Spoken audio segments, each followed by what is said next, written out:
pleasant good morning, everyone, members of the Federal Cabinet and the National Assembly, members of the Diplomatic Corps, permanent secretaries and other senior government officials, representatives of the media and other specially invited guests, as well as nationals and residents of St. Kitts and Nevis. A pleasant good morning to you. I'm happy to welcome you to this, another press conference, which is being held by the Prime Minister of St. Kitts and Nevis, Dr. the Honorable Timothy Harris. The Prime Minister is hosting this press conference today from the National Emergency Management Agency headquarters, also known as the NEMA headquarters in Limekeel, and it is being carried live on several radio stations to ensure there's as wide a reach as possible.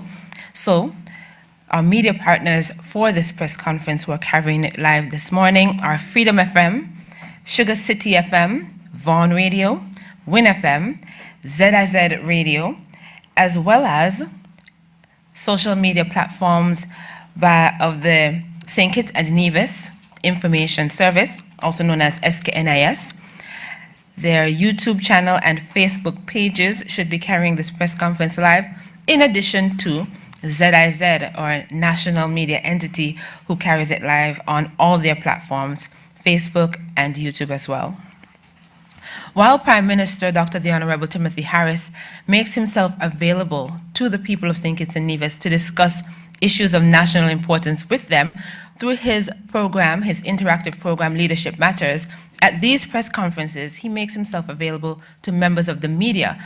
And so he will be giving updates on various sectors of the economy, following which the representatives of the media houses who are here will be allowed a chance to ask questions, and there are usually no limits to the questions they can ask.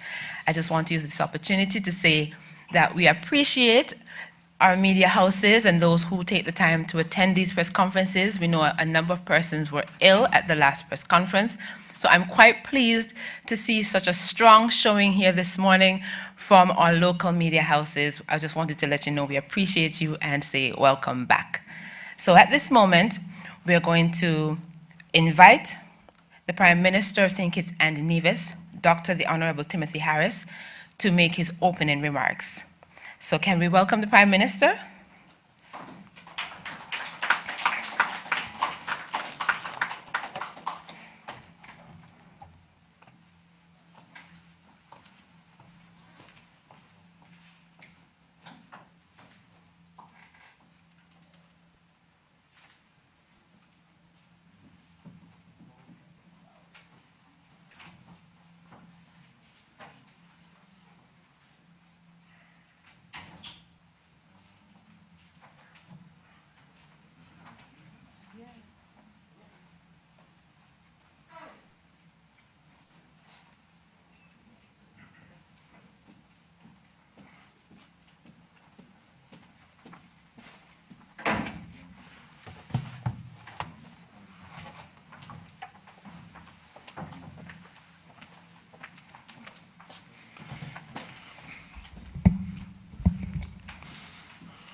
My fellow citizens and residents of St. Kitts and Nevis, it's a privilege for me to again communicate with you on the many positive developments taking place in our federation.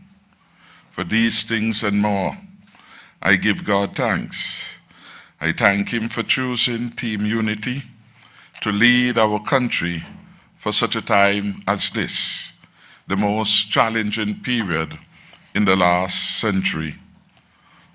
Though the challenges are great, my confidence in our collective abilities as a people to move safely out of the shadow of the global COVID-19 pandemic remains strong. Today, I will focus on our efforts to put our economy back on track and restore it to record levels of sustained growth with clear results, such as more jobs for our people, more money in the pockets of our workers, and a higher degree of security and protection for all in society. We are investing in our people and getting our economy on a positive track. I want to now turn to the results of our second stimulus package, which is a critical component of your government's efforts to ensure that all our people withstand the adverse economic impact of the pandemic. This stimulus package has, over the last 3 months, brought significant relief to thousands of citizens and residents and created a welcome lifeline for many who are displaced as a consequence of the COVID-19 pandemic. Our income support package has provided critical assistance to 3,025 persons at a cost of $7.9 million to date. Another batch of applications is having a second review to ensure that every citizen and resident who qualify for the various forms of support receive this assistance. Many persons have taken the time to call me and other cabinet colleagues to express thanks for this relief. The $1,000 paid over the last 3 months have helped to preserve the dignity of those who lost their jobs and remain unemployed on their table. For others, it was their rent being paid and their utilities being paid. For others still, it was the opportunity to invest in their children, particularly in getting them ready for the reopening of our school. A significant number of families with persons living with disabilities receive well-needed support. So far, 155 families were assisted with a total payout to date of $325,500. To date, 109 bus operators have received support amounting to $129,800 over the last 3 months. The fuel subsidy has been a welcome relief to our bus operators. This subsidy has allowed them to defray the high cost of fuel and stabilize the costs of public transport. My government wants our people to earn more from sustainable, permanent jobs and from self-employment.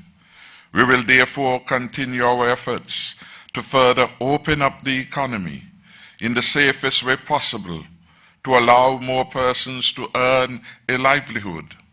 In this regard, I am pleased to report that the National COVID-19 Task Force has this week advised that protocols have been approved to facilitate the safe operations of the following: hair braiding, ATV operations, beach massages, lunch and half-day island tours, independent tours pre-booked online, panoramic beach tours such as those put on by Kenville Richardson, panoramic full island tours such as those put on by Annie Fontaine, panoramic half island tour, beach break to Carambola, Roosevelt Special and plantation tours. With an anticipated significant uptick in cruise tourism, more persons shall benefit with greater opportunities to earn income. All operators must be vaccinated and must comply with the COVID-19 protocols. I encourage every adult to get vaccinated and every parent and guardian to ensure that as many persons 12 years and older in their care or are part of their household, they encourage them to get vaccinated. Vaccination is our most powerful tool in the fight against COVID-19, and it allows us to safely re-engage, notwithstanding COVID-19. Our investments in procuring vaccines are an investment in our people, their health, their protection, and their livelihoods. It was also an investment in getting our economy back on track with a healthy workforce and a healthy society. For the years so far, the outturns of the key sectors of our economy have been quite positive. This is a good indication that we are on the right track for recovery. I will now give a succinct overview of some of these sectors or economic drivers. I turn to agriculture and the fisheries subsectors. These have showed some of their best performances in a long time. Crop output has increased by 15%, totaling 1.9 million pounds for the period January to September 2021 compared to the same period in 2020. The dollar value of crop output was estimated at $6.8 million at the end of September 2021. Livestock production recorded 165,800 pounds. This was up 9% over the comparative period in 2020. The estimated dollar value of livestock as at the end of September was put at $1.31 million. This year has been a relatively better year for our farmers and fishers. They benefited from lower costs for their inputs on account of our stimulus package. New initiatives such as the night market have resulted in increased incomes for all. The fisheries sector has recorded a 15% increase over the same comparative period, January to September, landing 565,650 pounds of fishery products with a market value of $6.3 million. So we have our crops and livestock bringing in over $6 million, well, crops 6.8 million and livestock 1.3, and now the agricultural sector so far up to the end of September have brought in $6.3 million. As I said, this year has been a remarkable one, and within the fisheries sector, the lobster fishery has shown significant increase. In fact, it has recorded a 135% year-over-year increase. That is from January to September this year compared to January to September last year. Lobster output has more than doubled, 135% increase. $1.2 million worth of lobsters was landed.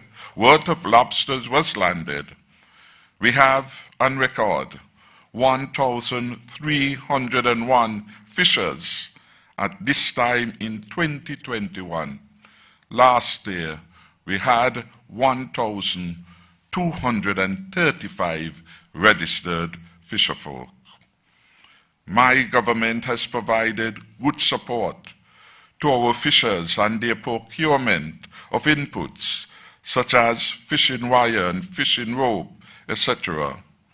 I want to call on all our fisherfolk, our farmers, and indeed every self-employed person to register as self-employed persons with the Social Security Board.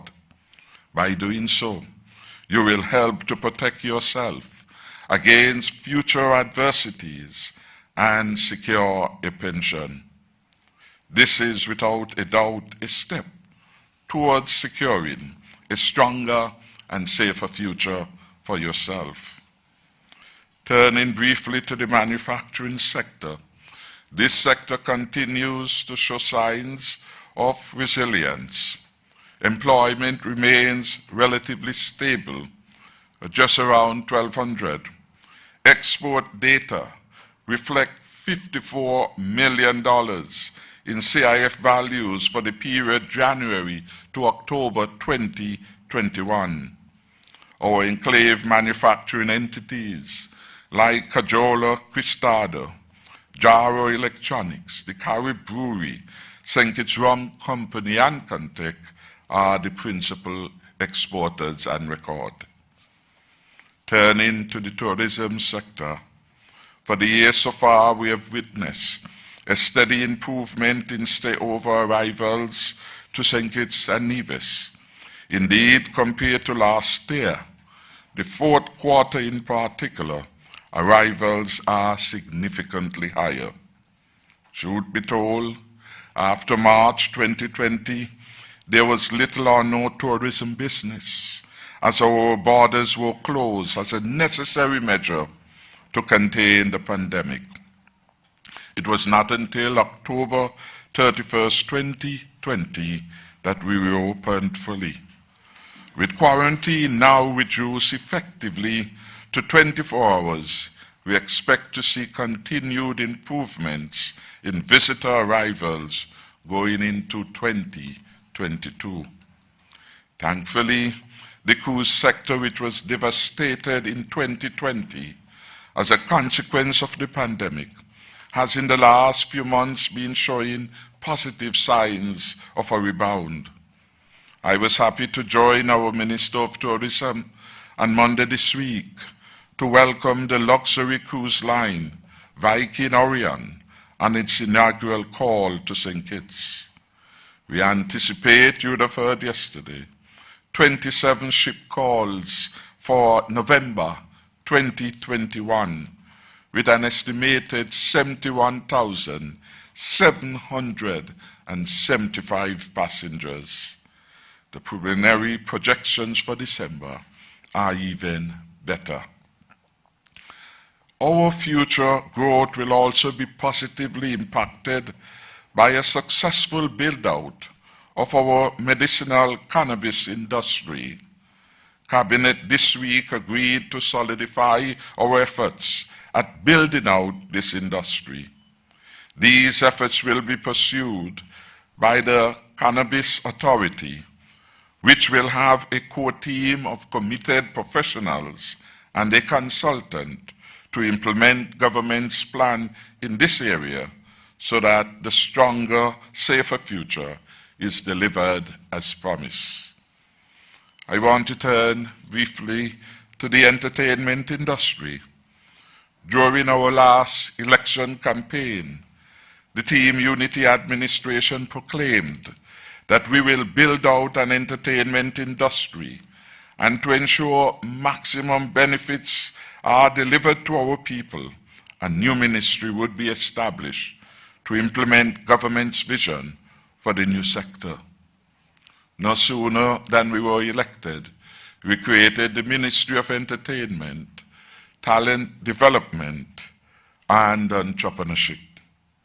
Our manifesto commitments then are being fulfilled, and it is a sign of our focused attention on our people's progress and development, even at a very challenging time. Managing a country during this pandemic is by no means an easy task. By the end of 2020, according to the IMF, our beloved St. Kitts and Nevis had the best record of management of the COVID-19 pandemic. Your government has remained committed to preserving life and livelihoods during this pandemic. It is our superb management that led Philip Martinez of MSR Media to come to St. Kitts and Nevis to produce his films. Before MSR Media came to the Federation, St. Kitts and Nevis was fortunate to have its first movie for 2021 being filmed at the Park Hyatt Hotel.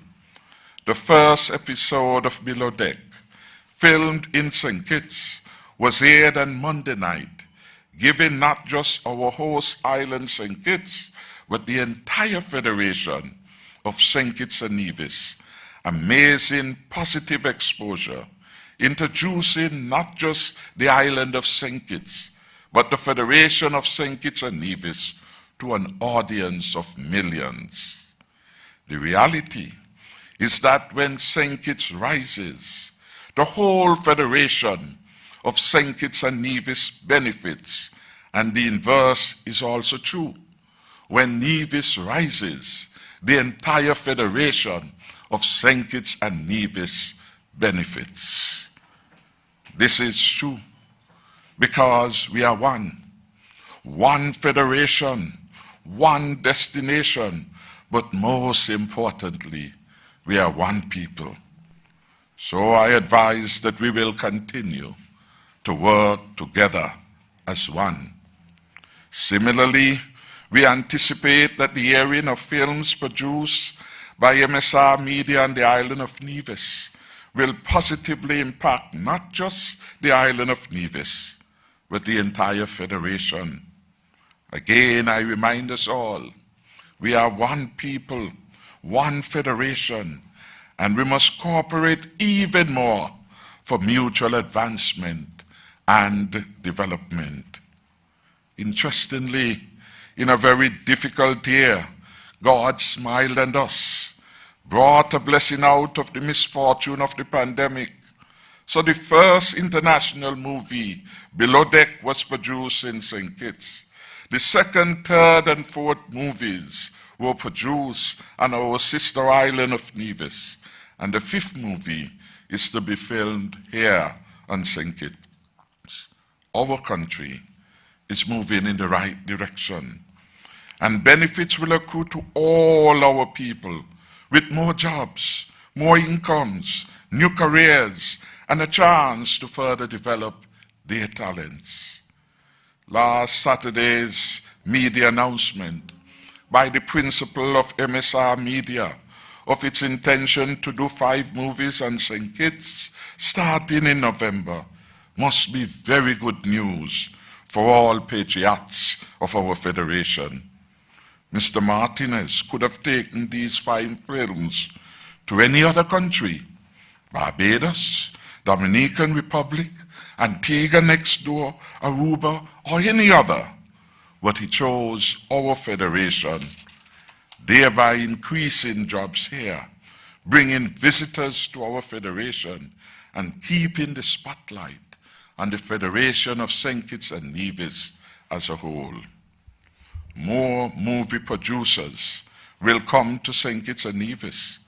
We can realize a sustainable movie industry with year-round production, creating sustainable jobs, higher incomes for our people, new opportunities for our artists, our videographers, photographers, movie crew, event planners like Vaughan Anslin, caterers, etc. Right here in our Federation, our creative young people will get real-life experiences working with acclaimed professionals associated with MSR and other producers to come. This situation is expected to yield significant benefits for all our people. And as we speak to developments in the movie industry, I must congratulate Nigel Lewis, Chukapo, and his licensing deal. His film, A Rose Between the Thorns, now has international recognition, and he is making his mark as a producer. I turn briefly to the issue of security, and I extend my sympathies to the families, both on St. Kitts and Nevis, who have recently lost loved ones due to acts of violence. I promise that our security forces will continue to work diligently and that they will leave no stone unturned in the efforts to bring the perpetrator or perpetrators to justice. And my government will continue to provide excellent support to our law enforcement agencies. We appeal to anyone with information on any criminal activity to provide that information to our police or to a responsible adult for onward transmission to the police. I want now to turn to the issue of support to the island of Nevis. Our unity government is committed to a stronger and safer future for all our citizens and residents on the islands of St. Kitts and Nevis. We have already created historic feats just in the short of 6 years. We are the first federal government to provide regular, periodic transfer of resources to the Nevis Island administration. Over the last 6 years plus, our budgetary transfers to the NIA have exceeded over $260 million. We have paid double salaries to the public sector workers at Nevis, for example, the NIA employees, the NEVLEC employees, NASPA, in the same manner that we have done for those federal workers on St. Kitts. We have supported home reconstruction in Nevis post-Hurricane Irma. We pay all the step workers in Nevis. We pay PAP beneficiaries on Nevis their monthly stipend. We jointly order pharmaceuticals for both islands. We pay the economic costs of our students from Nevis and St. Kitts studying abroad. Nevisians participate in equal measure in the special mortgage facilities funded by the federal government. These additional benefits to the $260 million is valued well in excess of $60 million. Additionally, the SIDF on the Team Unity has provided over $61 million in financial assistance to the NIA for the construction, for example, of the Treasury Building, the expansion of the Alexander Hospital, the developments at the Mundatrack, and we could go on enumerating a number of significant developments in Nevis that has been facilitated for the first time in history by the federal government.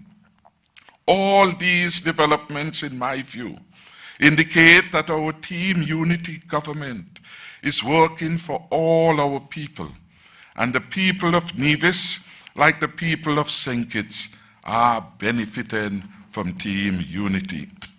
The delicate balance that we have managed so far is to ensure that both islands are further developed and advanced, and that our people in both islands enjoy the stronger, safer future we promise.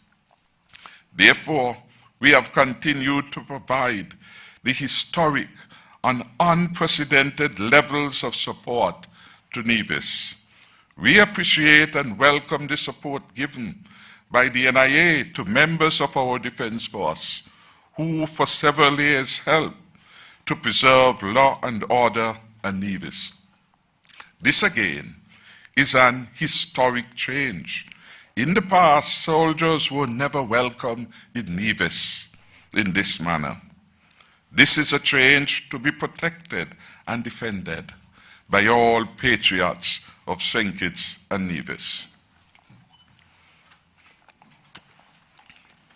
Successive administrations, led by the Honorable Premier Van Samry and now the Honorable Premier Mark Grantley, have publicly noted that Nevis has had its best support from the federal government on the Team Unity. We have certainly come a long way from that Wednesday when the checks for the NIA were bounced.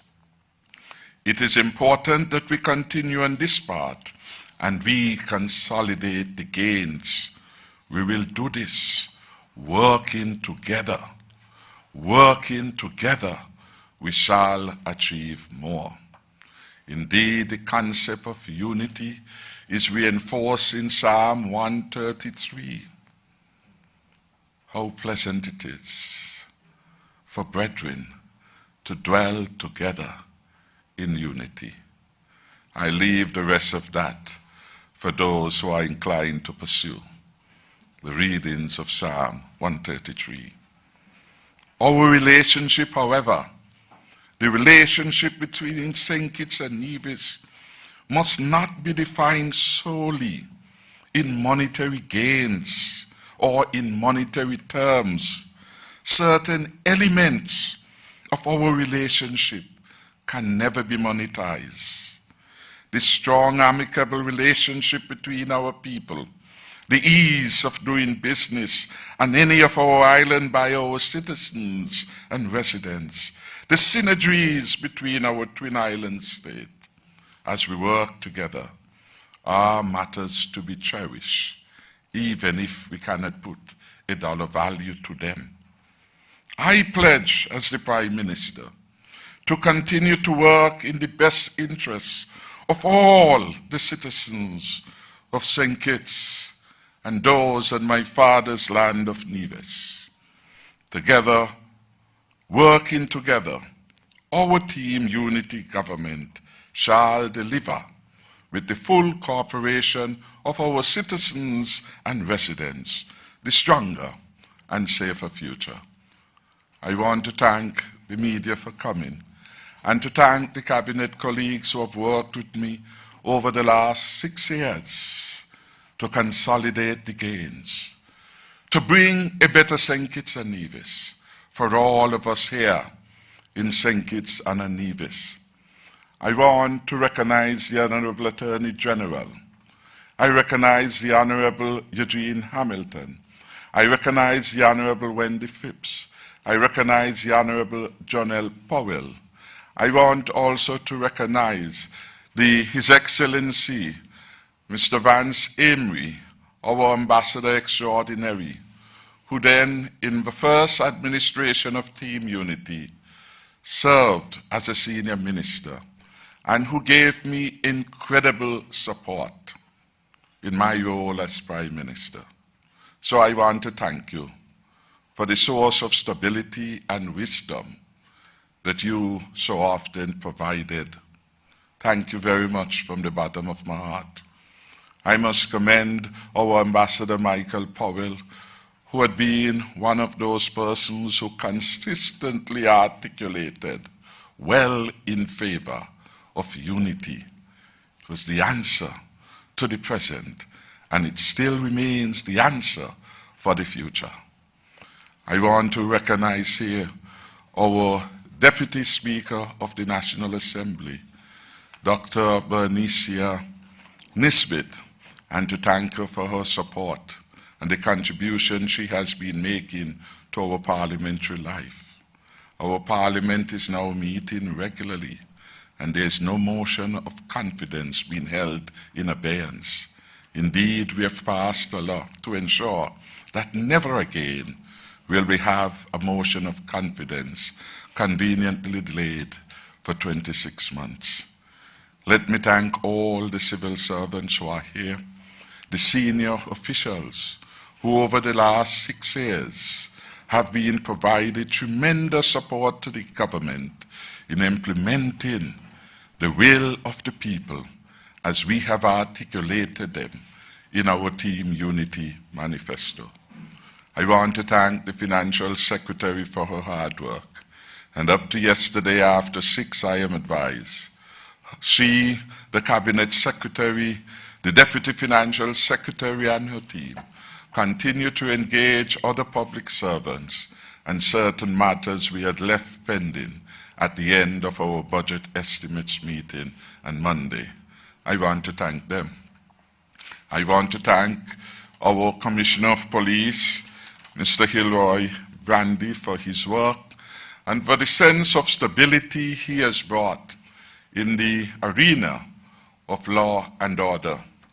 And he knows he has my ongoing and continuing support, as do all the heads of the various entities in law enforcement. Let me also recognize our National Security Advisor, Major General Stewart, and to thank him for his support in this critical area, because law and order, security is the most fundamental rationale for government. Without security, nothing happens. There is no future, there is no present. We become a failed state, like Haiti is being described at, or Sudan now. Law and order is critical to the delivery of the safer and stronger future. I want to thank all the others who are here from the health sector and from the various other ministries. I say thank you for coming and for your contribution. I recognize the PS of Agriculture, who has been doing so far a very good job in bringing the stimulus package to the people, to the farmers and to the fishers. I want to recognize the Director of Tourism, and I welcome back Dr. Hazel Laws. At our last edition of Leadership Matters, someone asks whether you will return. I promised him that you love your job so much that you certainly will. And so now I'm seeing you. I hope that that person is listening and feel a sense of assurance that all will be well in our delivery of healthcare. So thank you all very much for listening and for participating and for committing to do the very best for this country that we love. Do the very best, notwithstanding your circumstances.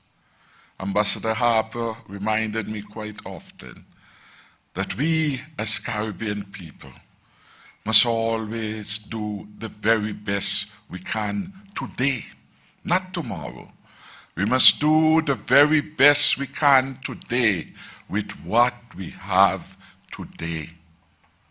And that is the challenge for all of us. Sometimes we are waiting for tomorrow or next week or next month to do the best that we can. Doing the best that you can does not require of you to have all that you need. You must do the best that you can with what you have today. With those words, I want to pause and allow members of the media to pose any questions that they may have.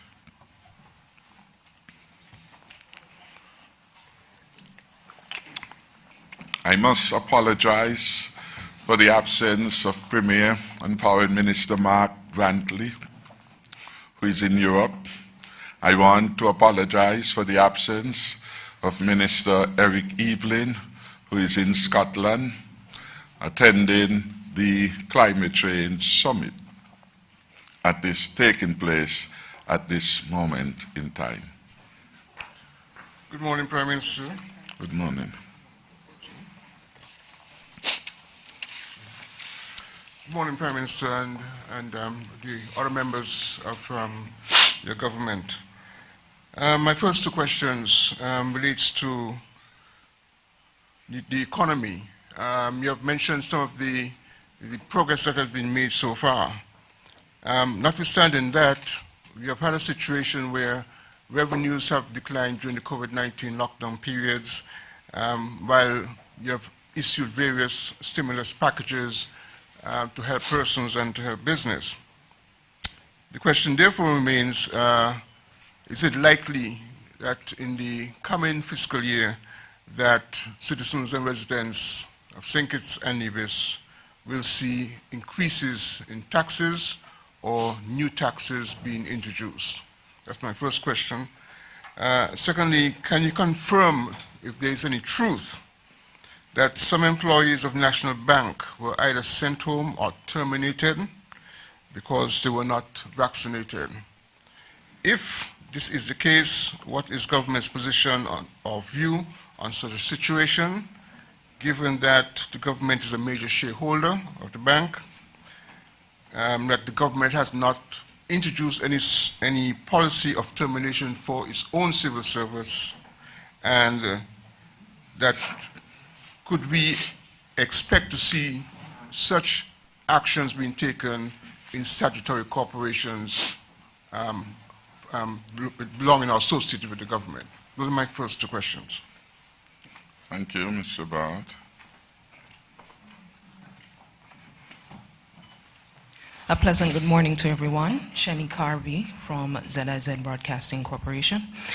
My two questions so far is health related, so I'm sure the health officials here could probably assist me. First one, are there any plans to source the Merck & Co. COVID-19 antiviral pills to treat the COVID patients here in the Federation? Secondly, a group of FDA advisors on Tuesday approved the use of the Pfizer vaccine for the inoculation of children ages 5 to 11. Already, I believe Guyana is already considering to roll this out to that group starting next week, I believe.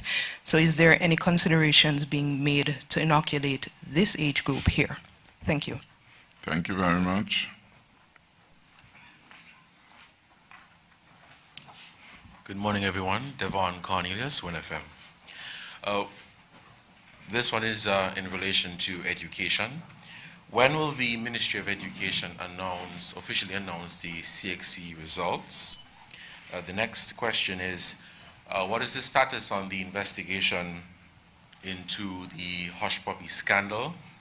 And the final question, police have told WIN that investigations have begun into customs officers that were accused of stealing money and altering declarations in the system to be one item when there was something else. What is the status of that investigation? Thank you. Thank you for your questions. Good morning, LaShawn Dixon, St. News Observer. My two questions. Are there any government concerns regarding supply chain shortages globally, and what are the plans to help people cope? Sorry, could you maybe go slower? Sorry. Your voice is a bit muffled. Are there any concerns regarding supply chain shortages globally by the government, and what are the plans to cope with them and alleviate any such problems locally? And secondly, what are the plans to fully reopen the economy of St. Kitts and Nevis?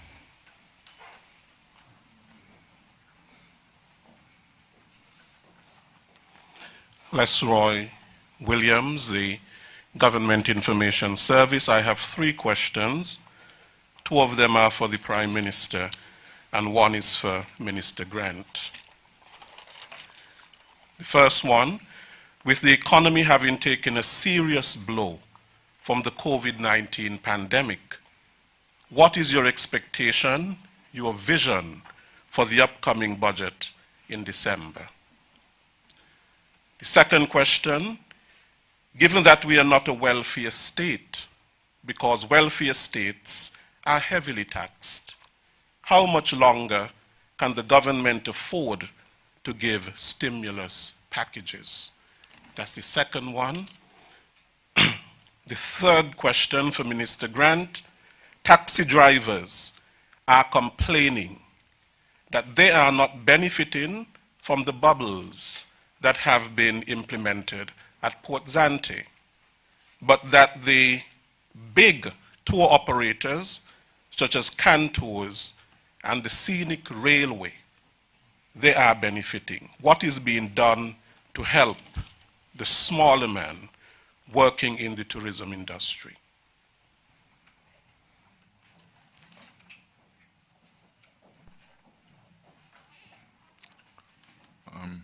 We will pause to answer these questions, this first round, just to get some order.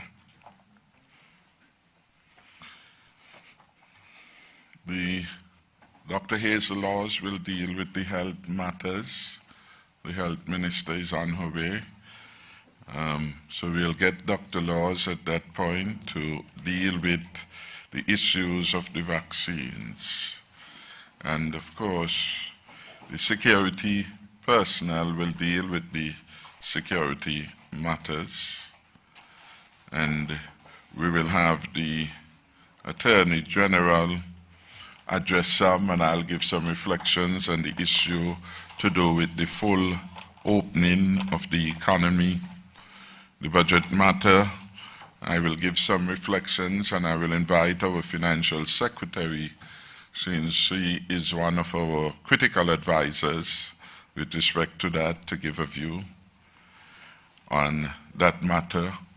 And the question with respect to the participation of the quote-unquote small man in the tourism product, you have invited Minister Grant to deal with that. So that's just to give a sense of how we will proceed. The issue of taxes, at this point, we are not contemplating new taxes. We would want to have more efficient collection of existing taxes. And we will strive going forward to have higher compliance by all in paying their taxes on time. We have substantial revenues of taxes in arrears, and if those were paid up, those that are owed, for example, to the customs, items, release and bond, etc., those that are owed to the Inland Revenue, those that are owed to the Accountant General Department, we will be in an even stronger position. So once those who are due to pay their taxes in a timely basis, we see at this time no need to increase taxes for 2022. But taxes always have to be reorganized for greater efficiency.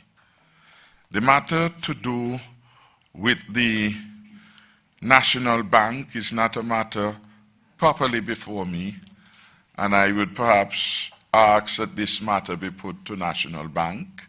It has a board, it has senior officials being highly paid, and I think they will be best placed, to answer the issue with respect to the vaccination. But you are right as far as the government policy. This government has not mandated vaccination. This government has not mandated vaccinations. We, however, urge everyone to do the right thing. And we believe that the right thing is for you to get vaccinated, to protect yourself, and to protect those at your workplace, those at your homes. So that is the position still with respect to vaccination. We want to commend the near, I think we are close to 77% of the population that has come forward and received their first dose.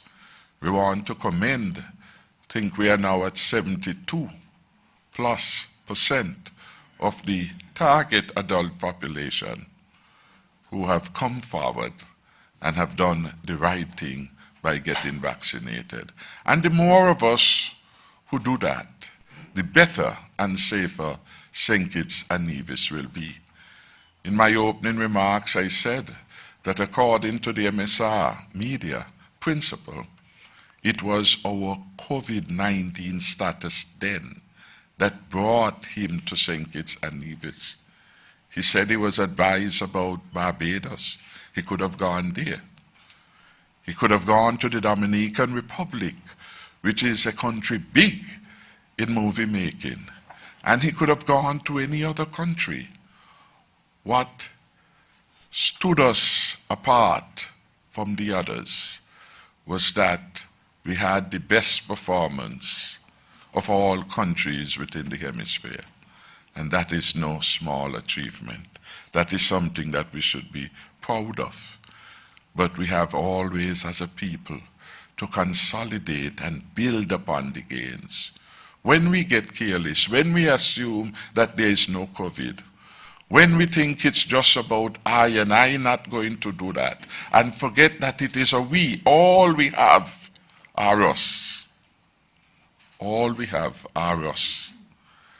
And we put the I and the me instead of we and the us. We are going to get ourselves in trouble. Now, quickly, concerns regarding the global supply chain. I'll get the Minister of Trade to speak on that. But this, of course, is a global problem beyond St. Kitts and Nevis. And yes, it is a matter of concern here. Every time the cost of living moves in an adverse way, we become concerned for the poor, for the needy, and indeed for the dislocation in our society. So it is something that we continue to monitor. And that is why over the last 2 years, the government has increased the budget to agriculture. We have spent significantly on agriculture so that they can produce more of what we need to feed ourselves. As a small country, most of what we eat, most of what we consume, we get them from abroad. And that situation will continue for a very long time. But in those areas where we can have import substitution, such as our meats, our vegetables, we are prepared as a government to give more. That is why Bayford's farm is being renovated and made new, to put into productive use to sustain the push for food security. That is why we have introduced night markets to give greater incomes to the farmers so that they can become devoted to that. That is why the ministry have launched a series of consultations with the critical stakeholders in crops, in livestock, and in fisheries to get them to take ownership. All the monies we have given, fencing farms, harrowing farms for free, giving them the inputs to their farms, is because we understand that for the long term, our future will be safer if we are at least contributing significantly to our food security. There is no hush puppy scandal, and I don't know why that phraseology has come up, because hush puppy has nothing to do with St. Kitts and Nevis in a direct way. All the principal actors are in the United States of America. Suffice it to say that where necessary, cooperation between law enforcement is taking place. It is a good thing when those who interfere with the law are caught and there is cooperation between law enforcement agencies. That is not a scandalous thing to have happened. And so this notion that there is a scandal is not one that we accept. There is no scandal here in relation to that matter. Those who offend the law, whether citizens or non-citizens, they will face their justice. And we will cooperate with any law enforcement agency in the pursuance of justice for all. So that is where that particular matter comes, and that is where that matter is. But Mr. Brandy, who leads our law enforcement, may add his own 5 cents or even $1 to this particular matter. The matter with the customs officer, I have no knowledge of that matter, but we have again the controller of customs here, and if he wants to engage with that matter, I would welcome him to do so.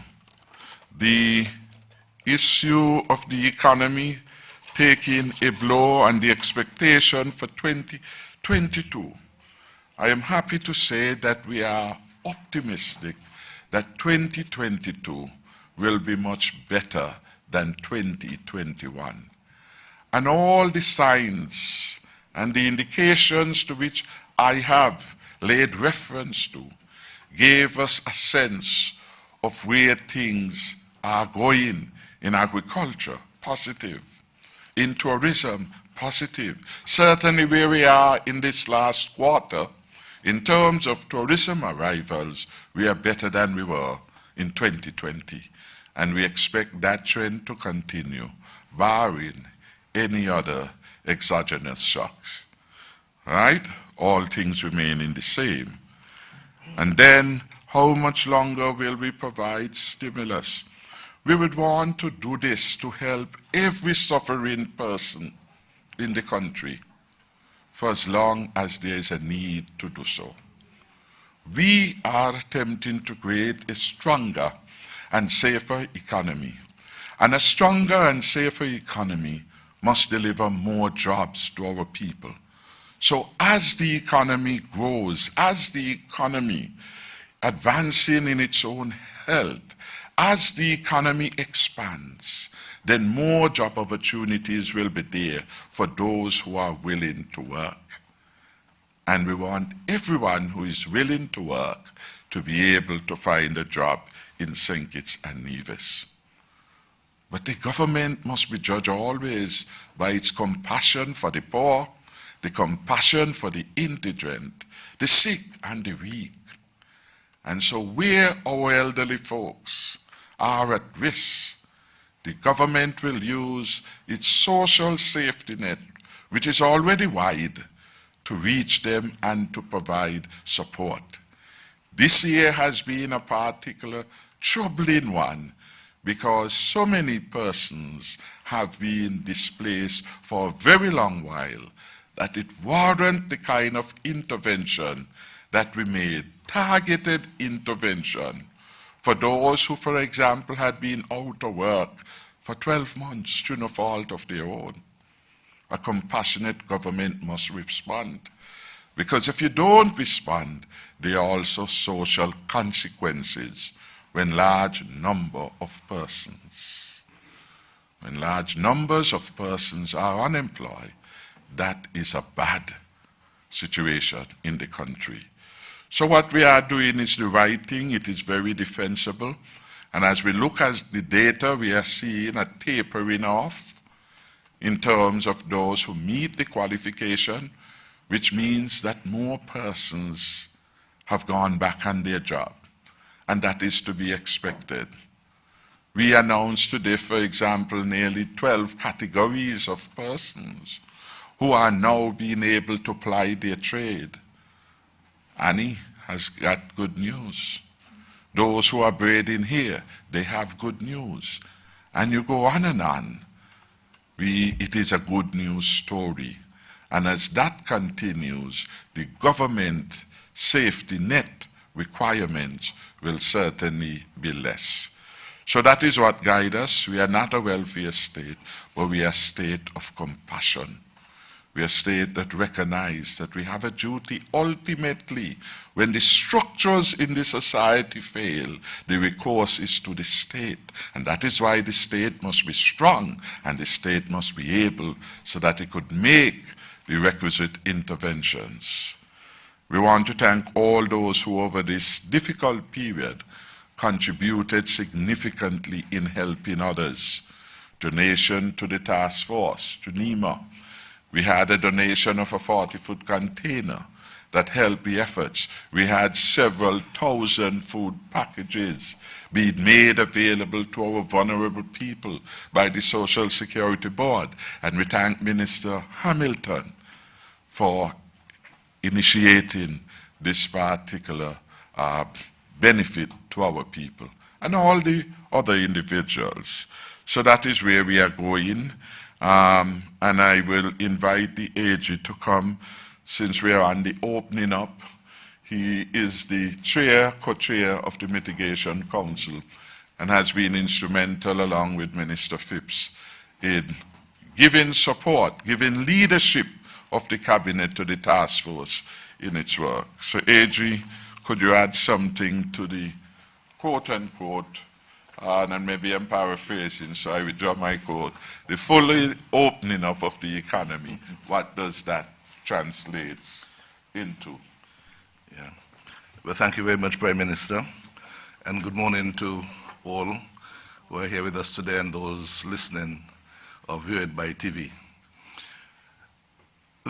We all would remember that when the pandemic came last year, the government took the position that we would put lives first ahead of livelihoods, and we saw as our mandate the very sacred duty of protecting our people. How could we keep them safe from a pandemic that was spreading all over the world? And in some of our neighbors, people were not only going to the hospital, but were unfortunately dying.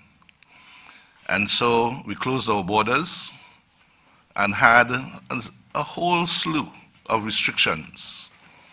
And by the end of the year, we had started to gradually release them, to loosen those restrictions. It has been our strategy to gradually, in a phased way, open up the economy. And it has paid dividends for us in that up until May of this year, we had only had 45 positive cases that had been impacted by the COVID virus, and I think we had only one death. And so we could knock wood. Here in St. Kitts and Nevis, our strategy had been successful. But we could not remain in the basement all the time, and we had people to get back to work. And so we have gradually seen a relaxation of the restrictions. We have gradually had sectors coming out. I don't have to go back to remind you that since last year, even with the lockdown, the manufacturing sector became very successful. And so the United States government had implored our Prime Minister to have some of our factories open up to help them to make parts for ventilators that were critical in the saving of lives in America and elsewhere. So we were able to mobilize in a very proper and controlled manner the opening up of our factories. Harrow Server in Sandy Point made very special parts for those ventilators, and others of the manufacturing sector. We were able to learn as we went along the type of protocols that would be necessary for people to go back to work in a safe manner. And that happened in the manufacturing, that's happened in other sectors. And so we have been opening up. But as the Prime Minister said, his announcement today that we have approved and agreed to the allowing that sector that has been so critical and important to us pre-COVID, that is the tourism sector, to now be in a position to have more people have a chance to ply their trade. The taxi drivers, we have met with them over the last 3-4 weeks on a number of occasions at Cabinet, at the task force, to allow them to have bubble tours all around the island, independent operators. And so this is the sector, the last sector almost, where we need to open the economy. And so you're going to find independent taxis would have access or more opportunity to carry tourists around the island and to various sites, approved sites.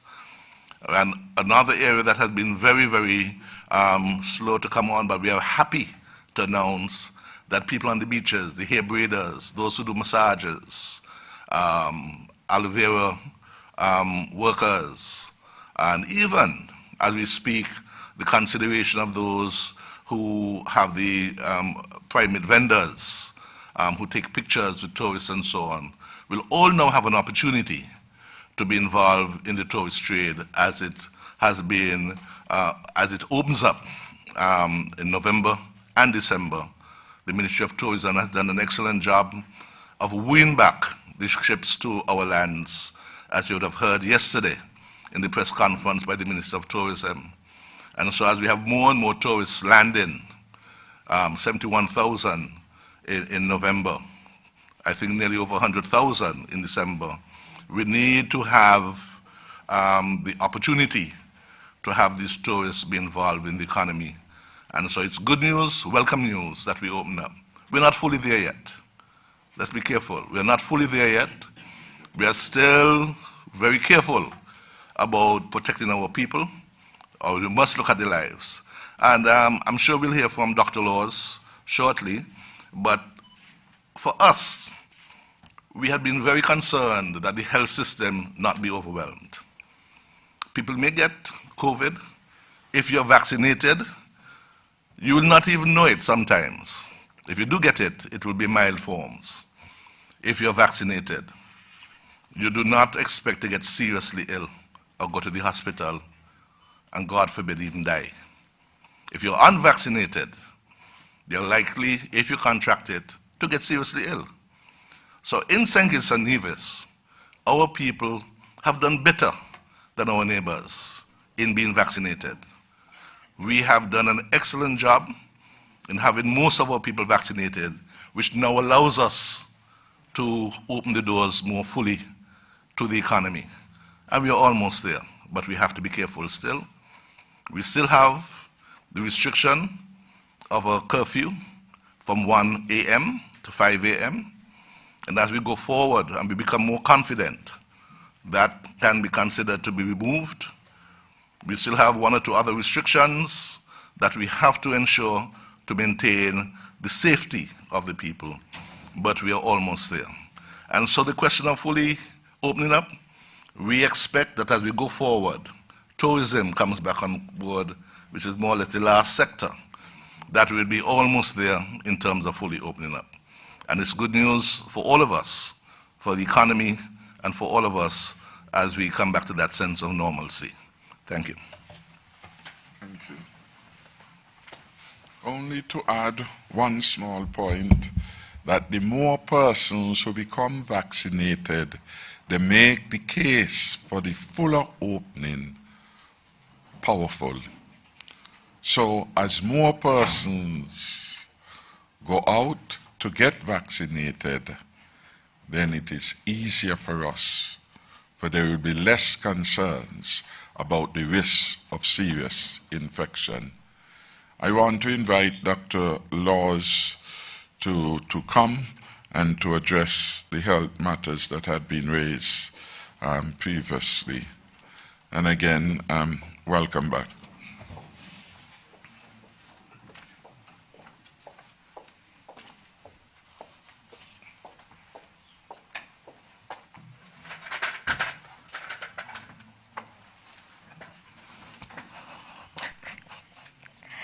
Thank you, PM, and good morning to everyone. My task is to respond to the health-related questions. The first question referred to Merck's COVID-19 antiviral pills. Now, Merck's antiviral pill is called molnupiravir. Now, this is the first antiviral medication for COVID-19 to date. Now, the antiviral pills, what they do is they target the COVID-19 virus. It disrupts the virus's ability to replicate and spread.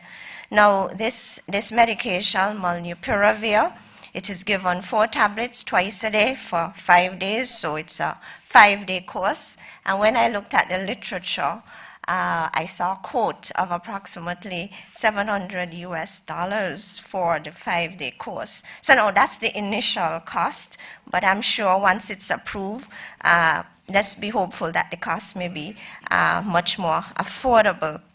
Now, during the trials, this medication was given to persons who were diagnosed with COVID and who were experiencing symptoms, and persons who had the potential of becoming more seriously ill, becoming hospitalized. And what they found is that this medication reduced the risk of hospitalization and deaths by about 50%. So this drug has potential. More work is being done on this drug. However, it's undergoing or it's going through the approval process. And so it has to gain the approval of the World Health Organization's emergency use listing. So once the nod of approval comes from WHO, once the nod of approval comes from CAFA's Caribbean regulatory system, the Ministry of Health, the Federation, will do all it can in terms of sourcing this medication. Now, this would be good if it's successful, because it would be yet another ammunition in our fight against COVID-19. The second question referred to Pfizer's vaccine for use in children 5 to 11 years. Now, on Tuesday, a smaller dose of Pfizer's BioNTech vaccine cleared its first hurdle for use in children 5 to 11 years. Now, this is a new indication, meaning it's being used in children as young as 5 to 11. So this also has to go through the full approval process. And again, once we get the nod of approval from the World Health Organization and CAFA's Caribbean regulatory system, we will consider its use in our children in this age group. Now, until then, as a federation, we must continue our focus in terms of vaccinating our adults. To date, only 72.2% of our adults are fully vaccinated, and so we have the remainder of about 28% of our adults to come on board in terms of accepting this vaccine. And as you are aware, the Pfizer-BioNTech vaccine has been offered to children 11 to 17 years. And in terms of our coverage so far 11.8% of the children 12 to 17 have come on board in terms of receiving the first dose, and only 8.4% have come on board and are already fully vaccinated. So we have work to do in terms of the Ministry of Health collaborating with the Ministry of Education in terms of encouraging parents and guardians to bring their children forward and coming on board in terms of accepting this vaccine. Now, despite our successes, let me just pause. I think I said it yesterday. When you look at our vaccination rate, 51.3% of the total population is already fully vaccinated, and St. Kitts and Nevis is the first in this sub-region to have passed WHO's benchmark. So WHO says, look, all territories should aim to cover at least 40% of your population with COVID-19 vaccines. So we were the first in this sub-region to pass this benchmark. However, we cannot get too comfortable. We have to continue our work, because based on our local data, we still have work to do in terms of bringing on board the others who have not yet received the vaccine. When you look at the data in terms of the cases, if you are unvaccinated in the Federation, your risk of becoming or picking up COVID is increased. If you are unvaccinated, and if you are 60 years and over with comorbidities, your risk of picking up COVID is high. Your risk of getting severe COVID, being admitted, and even dying is increased. And so this is just a word out there to persons, the other 28% who have not yet come on board, 28% of our adults. We want you to empower yourselves with the information and come on board. We want to reach out to the media houses who are present to help us, to empower our people with respect to providing parents, guardians, teachers, adults with the information in terms of coming on board. Thank you.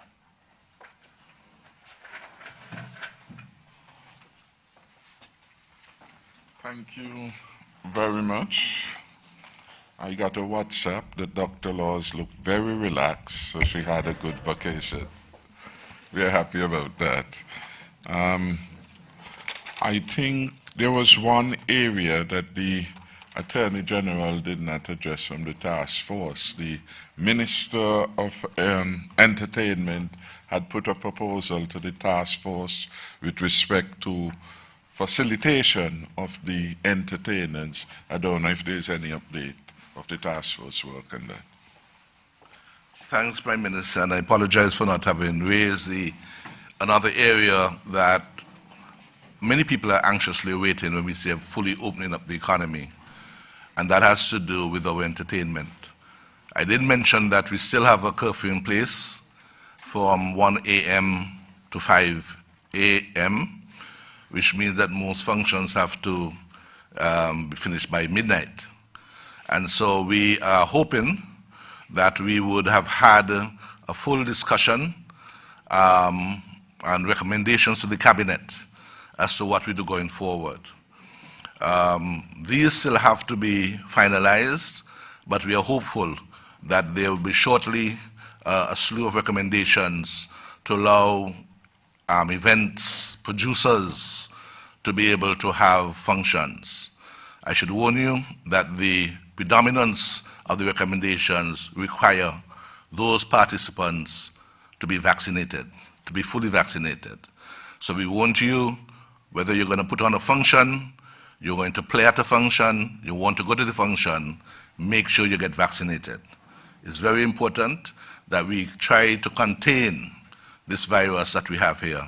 And the task force recommendations, because remember, the task force's mandate has been to see how we manage this response to the virus. And I think that I must commend the Prime Minister and the Cabinet for having put forward the concept of a national COVID task force last year when we passed the National COVID Prevention and Control Act 2020, number 16 of 2020. In it, there was an inter-ministerial, interdepartmental committee, which we call the National Task Force, from a wide range of public departments. The top public servants in our country meet every week. They spend a lot of time debating, ensuring that everything we do in this country is viewed from a prism of keeping our people safe, but at the same time allowing the country to function properly in terms of economics, in terms of public service. And so far, we believe that we have done a very good job, and we will continue to work as long as we are required to do so to ensure that. So the entertainers have come to the task force. There have been a widespread debate on this matter, and recommendations are to go before Cabinet shortly, where we hope we'll have more functions, where people can be more relaxed. We lose some restrictions, but again, I emphasize, we want to ensure that people who participate in person in these functions should be fully vaccinated. I should also point out that just this week, there's a very important and very comprehensive presentation made to the task force by the National Carnival Committee. The chair of that committee came and was very detailed in terms of the type of functions that we'd want to have. They've made a very powerful and strong case for us to start having calypso shows, tents shortly. They're restricted in terms of the numbers can be in person, again, fully vaccinated, but these will be streamed live. And so there are a lot of the functions that we'll be having over the next few weeks leading up to Carnival. Very important here, number 50. These, a lot of them would be virtual. We'll have limited numbers of in-person, fully vaccinated people, as we are done with CPL, being allowed to go, and that we are still very concerned about street activities. And these are still, at this point in time, still on hold.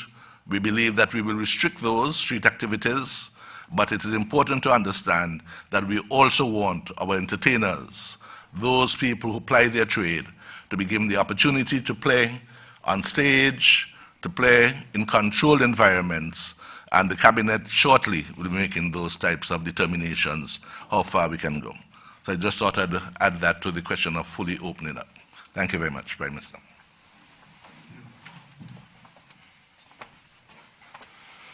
Thank you very much, Attorney General, and I thank every member of the task force for their very important work and their commitment, both those working at the federal level and those at the level of the NIA. There was one question that still remains, and that is the question to do with the small man. I'm paraphrasing. How are they going to, or how will they benefit from the opening up of the tourism activity? For that, I want to call the Minister of Tourism to speak on that matter and to thank him and his team for the work that has led so far to the resumption in a very positive way of the cruise tourism here. Minister Grant, please.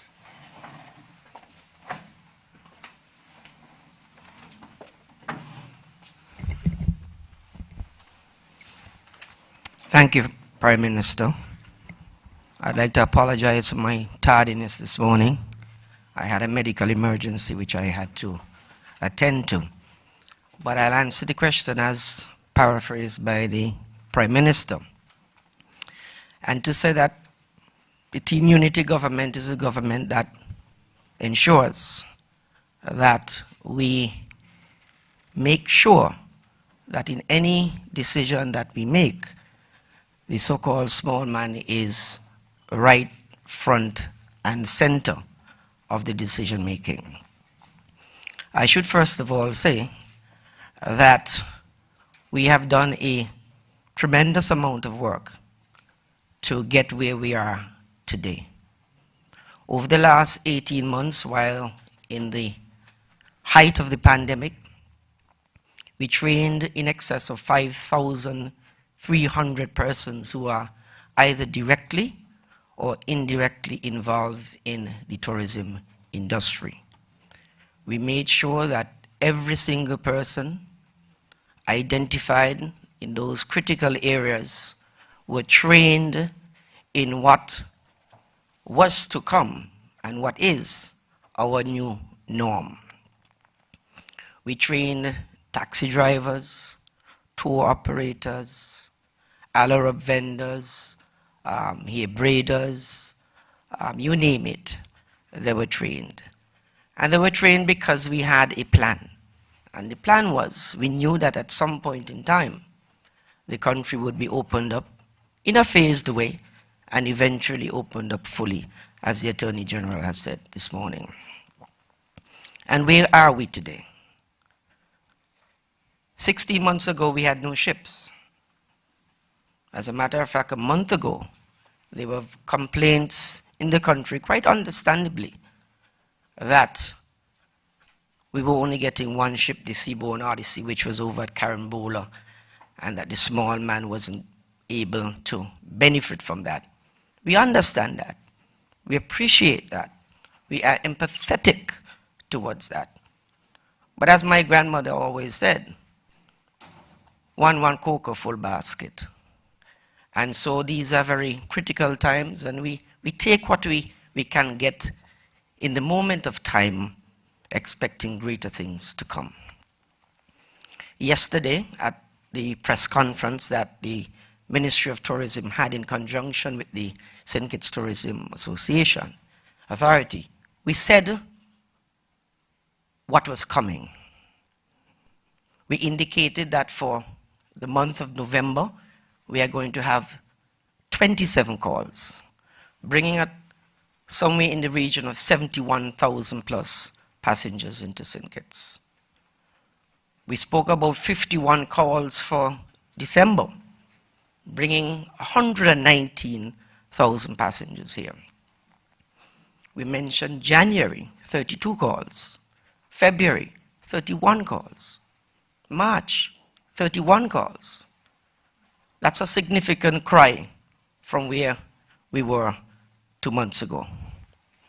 Obviously, it's not a position where we were in 2018, neither where we were in 2019. But I can tell you, it's much better than 2020.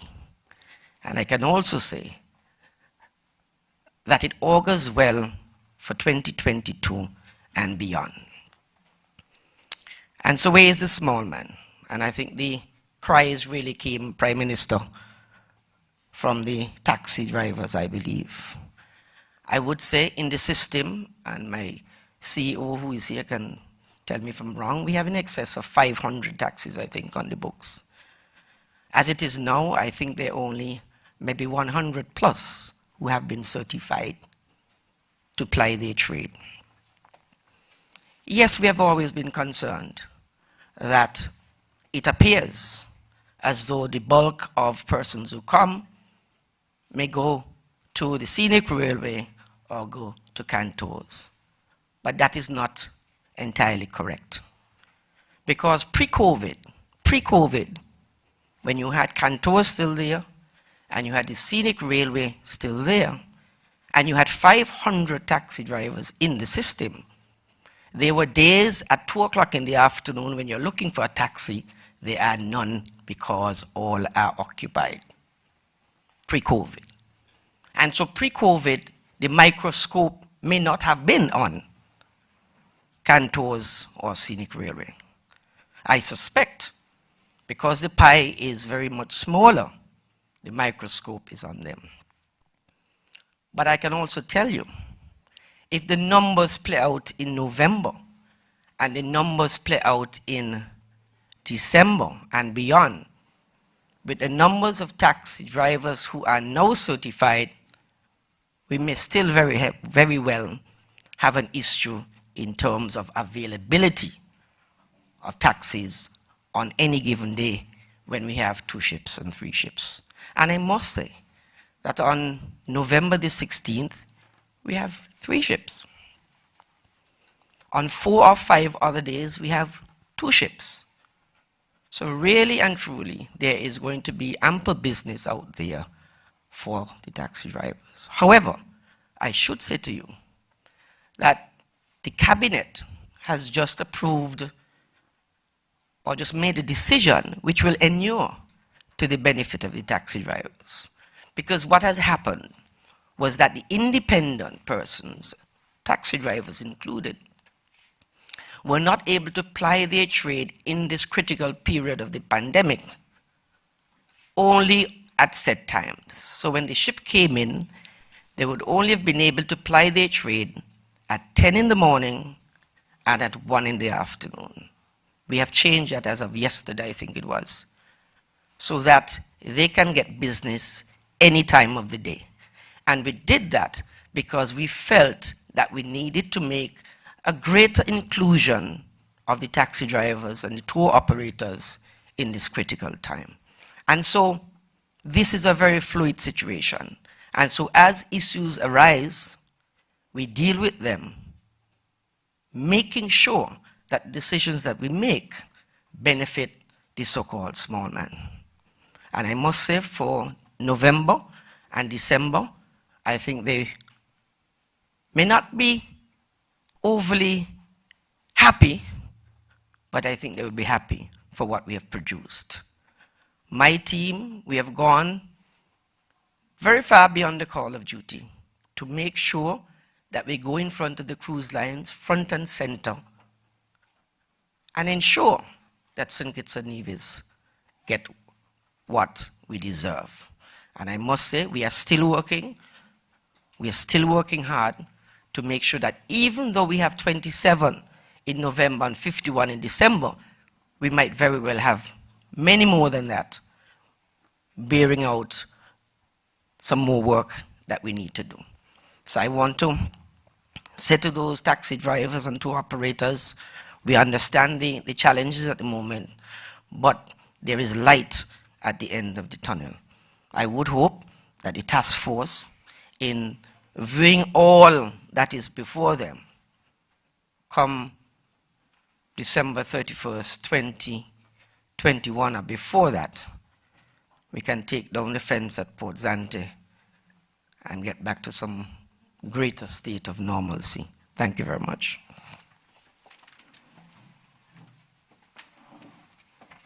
Thank you very much, Minister Grant, and we give assurance again that the government is working hard and in a committed way to ensure that the stronger, safer future is being delivered to all.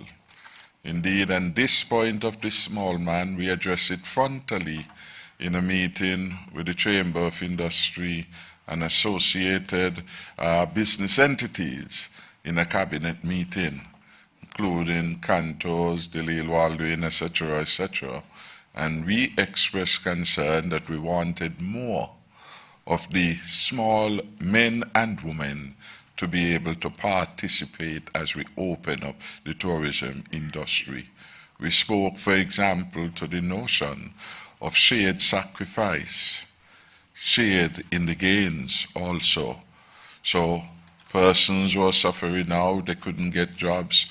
Whatever little that is coming, we wanted the widest number of persons to have some of it. It is that discussion and that determination by the cabinet that led us to insist almost that we have the cruise going back down to Port Sante so that other actors could benefit, those with their stores there who had been vaccinated and others. And we see as a result of that, more persons, as the Minister of Tourism has just said, will be able to benefit. And as the pie gets larger, it's always challenging when the pie is small. But even when the pie is small, we have to ensure that there are cardinal principles that help us to ensure that everyone can keep their head above water in a time of little. That is why we intervene, for example, with our stimulus package, so that everyone, it's not perfect, it's not your full salary, but at least it helps you to maintain some modicum of dignity, of self-respect. It allows you to be able to buy your own bread, to take care of your children, pay your rent. So those things really are deep on my heart and my mind, and by extension, the cabinet. I want to invite Minister Phipps to give a view in relation to the supply chain.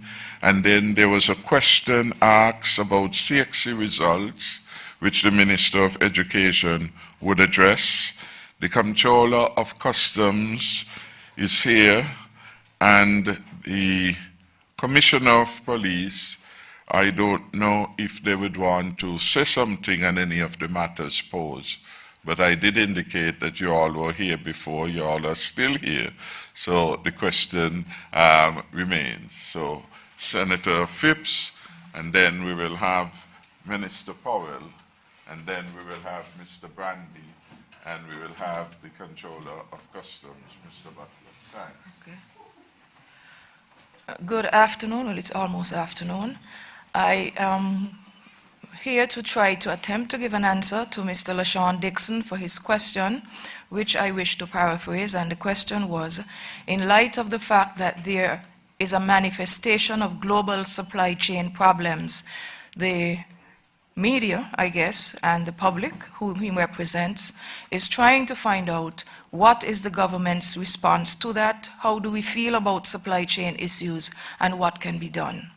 The Prime Minister began answering the question on the very right track, indicating that it's a global issue, which means that it is beyond the reach of this government or any government that makes up any of the member states globally to attack on its own. The supply chain issue would have been a direct result of the COVID-19 pandemic. As a result of economic shutdowns that would have been seen across the world in major producing countries, the chief one, of course, being China. What has essentially happened is that as COVID-19 cases rose globally, factories would have been closed. As a result of that, you had other issues with logistics and transport, such as loading and offloading of containers, etc. What normally happens in an environment where COVID and other factors are not germane to impact upon the supply chain, which for the most part is linear, meaning that it runs in a line from the time you get your raw materials together to the production, to actual processing of goods for export, transportation, distribution, to the point when it comes in your cart, if it's e-commerce, or in your shopping cart if you're going to the grocery, or any places that sell consumer goods to purchase. So what normally happens in the case, for example, of China, is that companies like Rams, SL Horsford, etc., even stores that sell consumer goods like Best for Less, coats, etc., may have to begin ordering something like 9 to 12 months in advance. That is the reality of the situation.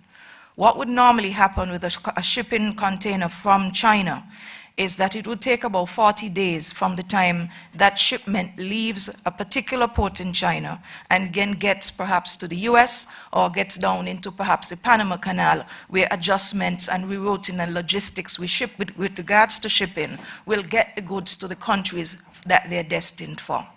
What is happening as a result of the supply chain issue is that what was taking 40 days to come from China is now taking like 75 days.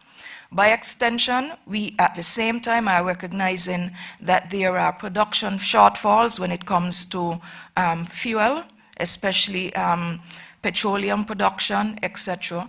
And that is a big factor when it comes to transportation, because let us not forget that when the goods land here, what you pay in terms of duty is based on the cost of the good, the insurance that is covering the shipment of the goods, and the cost of freight.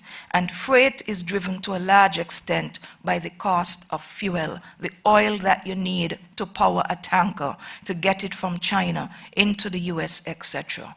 In the news recently, we have seen the pileup of ships with containers over on the western side of the United States. These are the goods coming from China. And again, a lot of it has to do with COVID cases that are high, labor shortages that result as a matter of course because of infections, deaths, etc., people being in quarantine. What is the answer to that? There are no short-term answers in terms of addressing a supply chain problem. Yes, we have a linear system, which is an old and antiquated system globally when it comes to getting goods to market. What we really need is a more dynamic, network-driven system, where instead of you having to wait 9 months, 12 months to get a container ordered, then get it to where you want it, is to perhaps look at other alternatives. For example, a network that could be set up where you have what is called an export processing zone.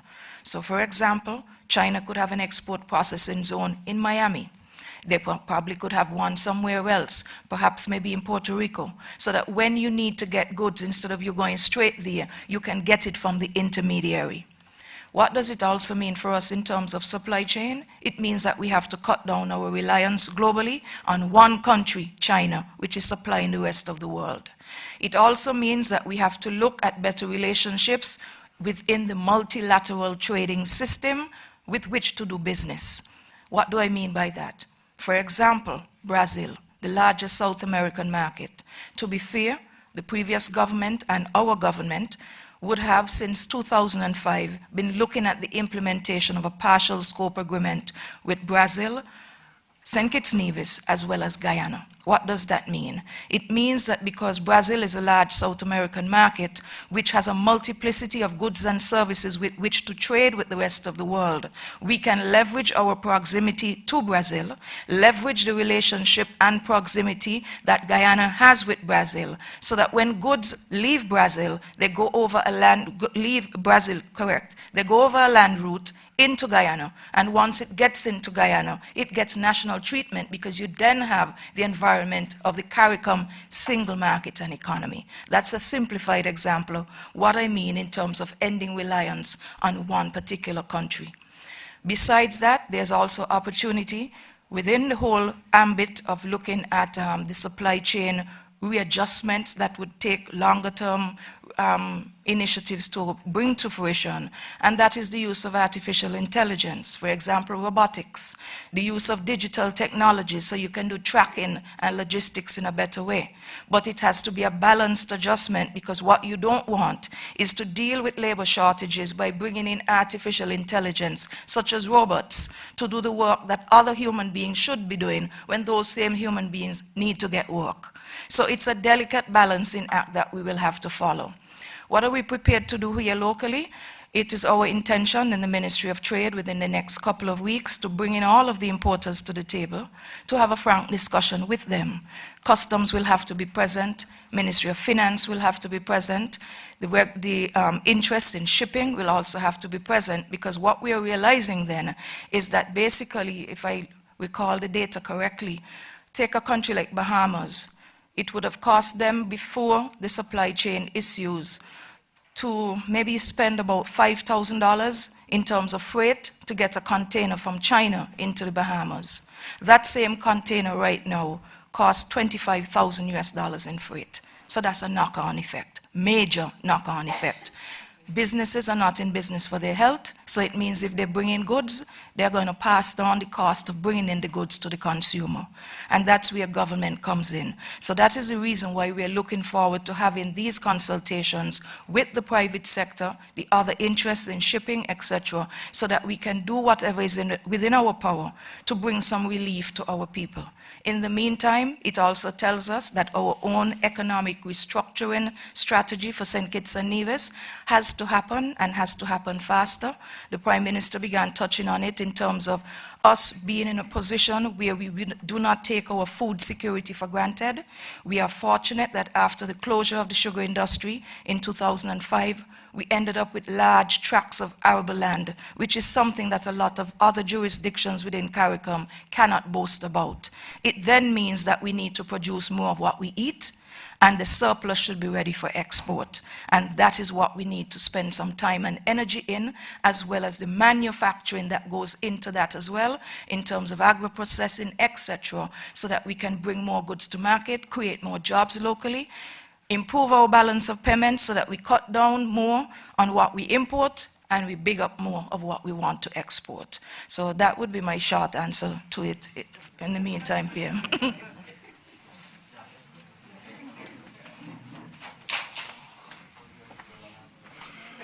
Thank you. We want now to invite Minister Powell to address the question that was posed.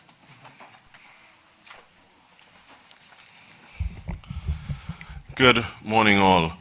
In relation to the question on CXC results and when the Ministry of Education will give a formal report on those results, I can say that just about 2 weeks ago, CXC would have released results to very anxious parents and students across the Caribbean. To date, St. Kitts and Nevis has received only preliminary results from CXC.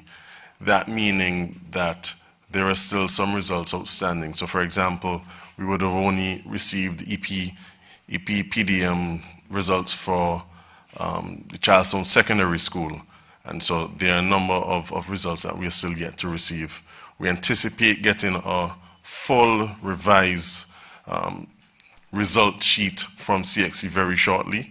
Just this week we would have had discussions as to when we can schedule that formal reporting to the country on the results coming out of CXC, and to ensure that all students would have received results for the exams written. So I believe in the very short future we'll be in a position to come back and give that full report. Thank you. Thank you. Is Mr. Bandy available?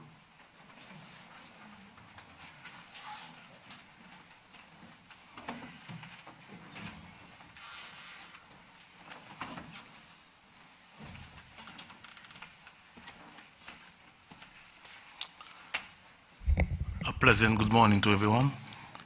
Mr. Prime Minister, concerning the question that was proposed to you, concerning the investigation involving Hush Puppy, I am pleased to say this investigation continues with United States and our local police officers.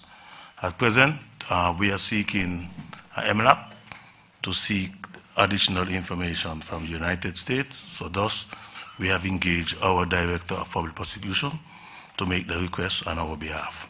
So the matter is still investigating, still ongoing. Concerning the investigation that's taking place at Customs, yes, a report was filed by the Controller of Customs to the police. The police are carrying out investigation.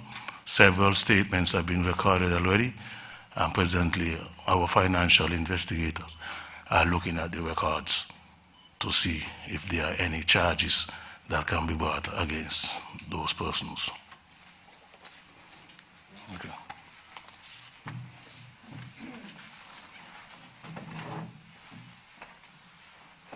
Thank you very much.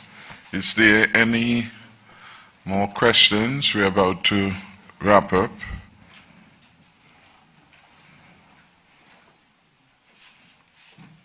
Mr. PM, good afternoon. German Abel, SKN Vibes. I just have two questions. One, going back to your opening statement, you mentioned just about $320 million thereabout with regards to assistance to Nevis in various forms.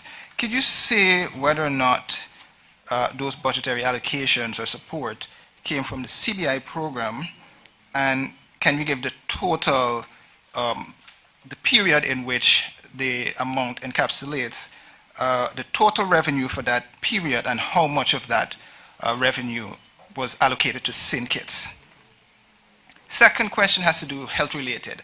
Can we get from either the minister or Dr. Laws, COVID-19 and children, how many children were affected, how many are still recovering from COVID, and in terms of the overall outlook for children and how COVID-19 and the lockdowns and all of this cloud has affected children?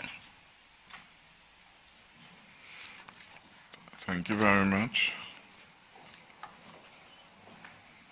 Prime Minister, as head of government and leader of the Team Unity administration, the leader of the opposition recently announced that he will not be putting himself forward to lead the Labour Party. How do you welcome this announcement?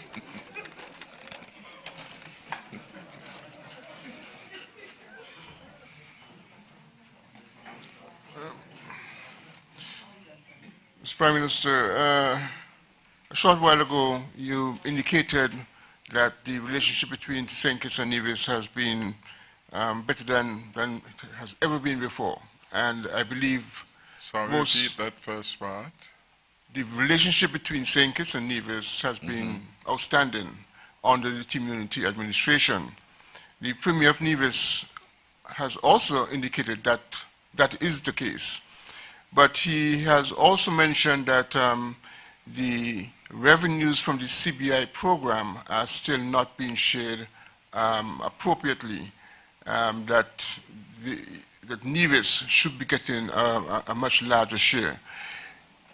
Wouldn't it be better if there is some kind of formula that can be put in place that standardizes the whole process of financial assistance or financial inputs to St. Kitts and inputs to Nevis, that it is based on some kind of perhaps population size or some such thing, instead of it being a case where it depends on which party is in government at the time. For example, if should Team Unity be out of office and some other party comes into play, that relationship could then change completely. So is there some kind of formula that can be put in place to standardize this whole relationship? Secondly, in regards to agriculture or aquaculture specifically, pre-COVID-19, I believe there was some interest to pursue a course of aquaculture in St. Kitts and Nevis. But I don't know what has happened to that particular program. Could there be some kind of update? And secondly, is it still a viable pursuit for the Federation?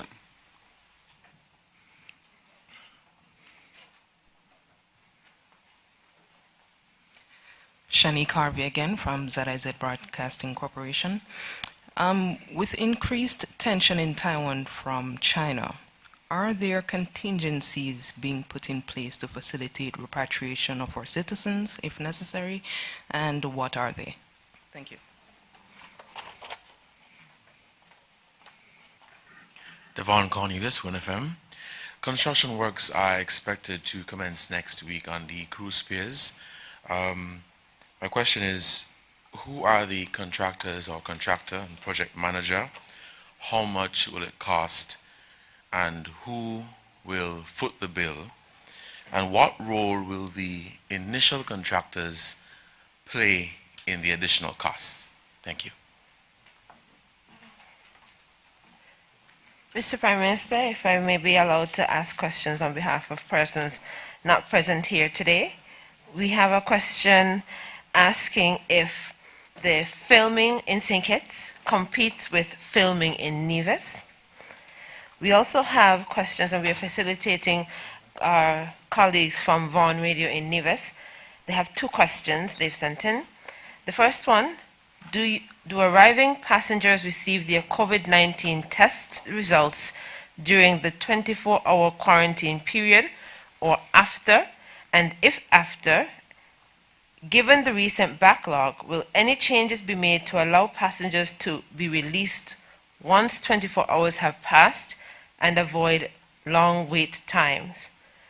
The second question, given the reduction in COVID-19 positive case numbers, will the government consider removing the 24-hour quarantine requirement for incoming vaccinated persons and instead use a test upon arrival and release when negative method? In relation to that, they have also asked, when can we expect a lifting of the state of emergency? We also have two questions from Freedom FM who were not able to be present today. This question, they have two questions. We are happy to learn that the National COVID-19 Task Force has approved additional tours in an effort to boost the experience provided to cruise guests. However, local commercial airline pilots based on Nevis are still calling on the government and the National COVID-19 Task Force to formulate specific protocols that would allow them to get back to work. These pilots have provided the Ministry of Civil Aviation and the task force with a proposal which documents clear safety protocols, but have yet to receive a response. With the Christmas season quickly approaching, with many planning to travel to and from the Federation, when will the task force meet and or communicate with the pilots, and can we get a timeline as to operations, when operations are expected to resume? The second question, we have received reports that nurses at the JNF General Hospital are owed overtime payments for the months of August, September, and October. Our nation's nurses are integral to the fight against COVID-19.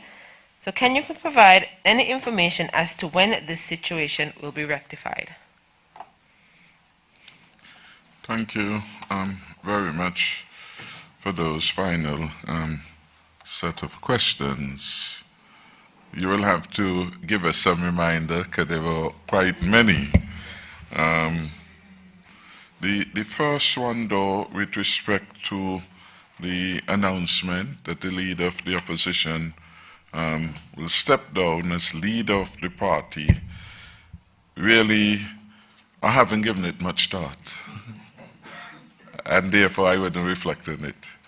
Truth is, we are still working our way through a pandemic. And I am entirely and exclusively focused on taking St. Kitts and Nevis safely through the pandemic. And though I'm conscious of the politics of things around me, I do not want to lose focus on doing the people's job. And so I think that matter will play itself out, and we will see what happens when it happens. But my focus and my thoughts are so overwhelmed with doing the best that we can do. You hear all the various issues of a governmental nature. I don't have the luxury of time yet to contemplate much on that item. But Sarah, and we will see what will happen there. You mentioned, Mr. Bart, the issue of the sharing and basically whether there could be a measure that would standardize the sharing of revenues. And I think you hit onto something very powerful, because in the Constitution, the highest law of the land, there is a clause 110, which prescribe the formula for revenue sharing between St. Kitts and Nevis. So the highest law of the land outline how that should work, the lumping of the revenues, the subtraction of the costs, and the various arithmetic and perhaps division and subtraction that will become necessary in determining what element of revenues the federal government would transfer. There's an SRO created which was intended to give life to clause 1110, and 1110 lived a very short life. 110, yes. 110. What did I say? 1110? 110. Section 110 of the Constitution outlined that in very clear way. We departed from that way back, I think, in the 80s. It didn't work for a long period. And perhaps we will need to get further examination of what was wrong with 1110. 110, why am I adding to it? Clearly I'm not subtracting. But clause 110, I like that.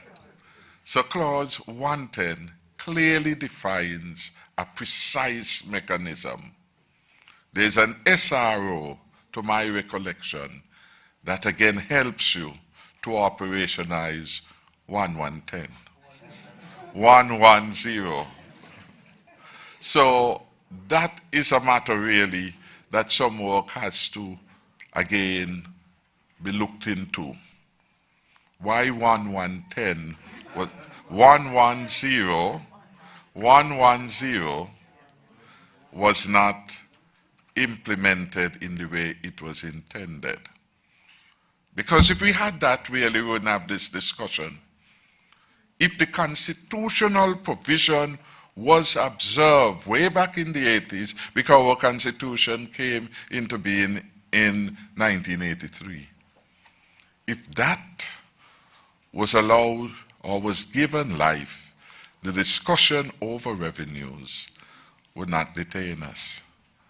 But 1110 in its wisdom, 110, clause 110, in its wisdom said that the focus in the prorating of the revenue could not only be on revenues, that you have to take into account the expenses. Because we know, in order to get revenues, you have to incur expenses. So you have sales in the accounting terminology, and you have the cost of sales. I believe that there is something wise about 110 of the Constitution that we perhaps have again to reflect upon. We did not, however, arrive at the revenue sharing measure in any whimsical way. The truth be told, the Premier of Nevis and Senior Minister had made approaches, had made certain recommendations to the federal government regarding what was at the time considered to be a reasonable allocation. It is true at that particular moment the program was under pressure. And so the context is important. When the Premier exited the NIA, we had also overtures by the new Premier, Mark Brantley, and we made a proposal to what he had supplied to us. And that was basically being the working formula. So it's not really a Timothy formula. It is of an arrangement, as it were, that we had come to at the particular moments in time. Is there a reason to revisit it? We had proposed then, and the financial secretary is here. I believe she had drafted a letter for us to engage independent international organization to come and to assist us in looking at this matter. Because perhaps, in a sense, you could say, either of us had a vested interest perhaps in a certain way, so bring in an independent person to look at that matter. Again, based on certain discussions, that matter was not expedited, but we are committed. We are committed to doing what is right and doing what is reasonable for the people of St. Kitts and Nevis. We are committed for both islands of the Federation doing well. And if we were not so committed, we could not speak to almost $400 million in 6+ years being made available to various agencies of the federal government.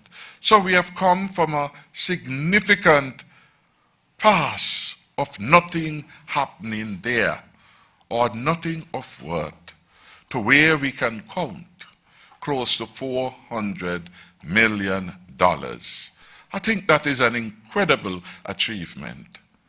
That, of course, does not deny that we must always have ongoing conversations, properly structured and in a proper arena. And these matters, of course, have to go through technical analysis, and then the politicians, if you will, the cabinets of the country, look at them and come to some reasonable conclusion about them. Of course, the public would know, but I am not one to engage the public in matters which really ought to be being discussed in the cabinet, which are matters which require full technical work to ensure that we do it right. And so at the appropriate time when we get there, the public will have an indication what we had arrived at. But always our commitment is and will be, and I pledge my own personal commitment to ensuring that we have good arrangements which satisfy both entities within the Federation of St. Kitts and Nevis. That assurance I can give. And I am happy for what we achieve. And yes, I believe that we must continue to look at ways of improving everything that we do, including our financial arrangements. Mr. Bard put the interesting idea that we haven't come so far from nothing for the people of Nevis by the federal entity. And in fact, worse yet, there was a time when the federal entity used its majority to deny the honoring of checks at National Bank. That was at that time, I think Lincoln Maynard was the chairman for the NIA.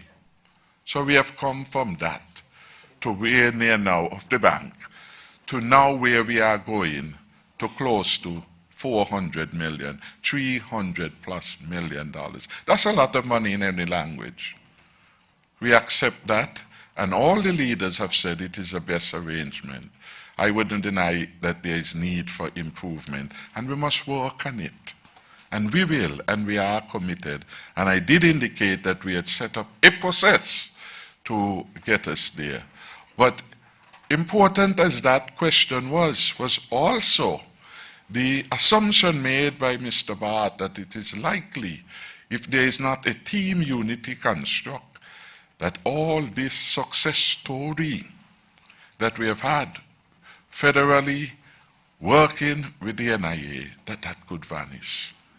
And he says to me that Mr. Bard may have a good point to canvass, that there's a strong reason for the maintenance of team unity. Hidden between all that he has said quite a lot, but the most powerful point is him and for the country is that we must preserve unity so more good things can happen for the people and on the island of Nevis, and more good things can happen on the island of St. Kitts and for the people of St. Kitts. And so all of us have a vested interest to work with unity and create a unity construct of which all of us can be proud. So thank you, Mr. Bart, for asking that question.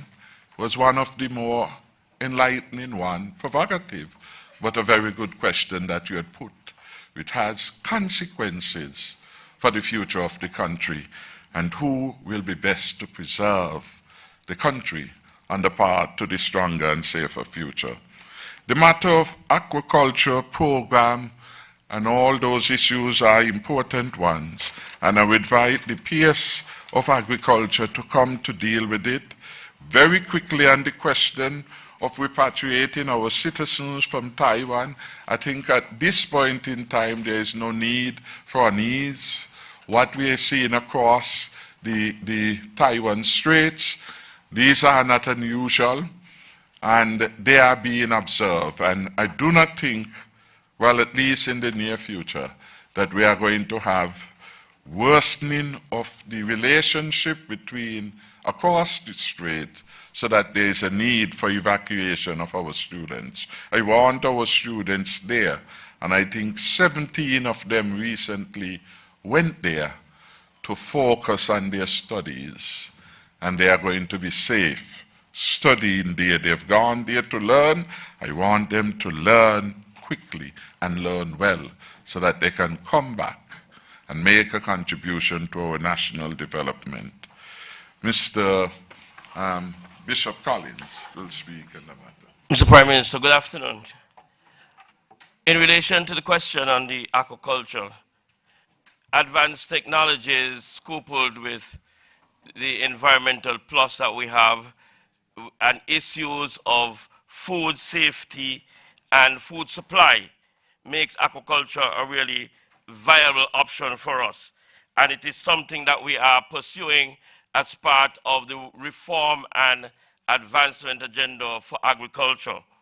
Currently, we have some 4 farms that are doing subsistence agriculture, but we would have named some recently on one of the Prime Minister's leadership matters that we have some 14 projects that we are being supported with outside of our budget, our work program by allied institutions, and part of it is the Amixid program, which is a 2-part support, and one seeks to provide support to our farmers and to our federation in the area of advancement in the aquaculture activities here. We do have that dedication and have made provision in the Department of Marine Resources for it, and part of the project is also building the capacity in the Department of Marine Resources to support farms that are doing aquaculture. So it is part of the entire process of advancing agriculture and fisheries, and very much important for us. You'll be hearing much more about this as we continue to roll out. Thank you very much. Then one other question had to do with filming.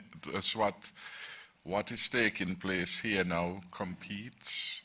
I would use a different verb. I would say it complements what is happening in Nevis. Let's face it, we are advised that the Nevis Island Administration has a contractual arrangement with MSR, and that should deliver a certain number of films. MSR can go anywhere else to do the other films that it needs to have done. We all should be happy that it has chosen to stay in the Federation. In fact, the reality of the mutuality of the benefit was demonstrated to me Saturday. Because while I was at Kitchener Hill with Minister Grant and Minister Powell and Minister Nisbet, the gentleman who was taking the photos and doing whatever else online, I was talking to him, and then I recognized that his accent was local. So I asked, "Who are you?" He said, "But you know my mother. My mother is Imelda Wilkin. I am her son." I said, "Oh, I know her from talking to her because she deals with the charters, etc., etc." But he has now been elevated in the structure of MSR, and so he is not localized to Nevis. He will go wherever they need him in the Federation. So more filmmaking here by any entity, whether on Nevis or on St. Kitts, benefits all of us. When they are in Nevis, they come down and they savor whatever they would want on St. Kitts, and similarly, when they are in St. Kitts, they will do the same. So we shouldn't see it as competition. Rather, we are having a complementary effort that enhances the status of filmmaking in the country, which will benefit all of us. By way of rough analogy, should we say if the cruise vessel goes to Nevis, it denies St. Kitts something? No. One federation, one people. And so all of us are benefiting when there's a positive activity happening on either island. When the Bank of Nevis comes to St. Kitts, that is good, because we are then indicating national ownership over an important sector, albeit the financial sector, and that the federation as a whole is large, rich people, full of potential, able to take over foreign banks. Never is there competition that will hurt either by these developments.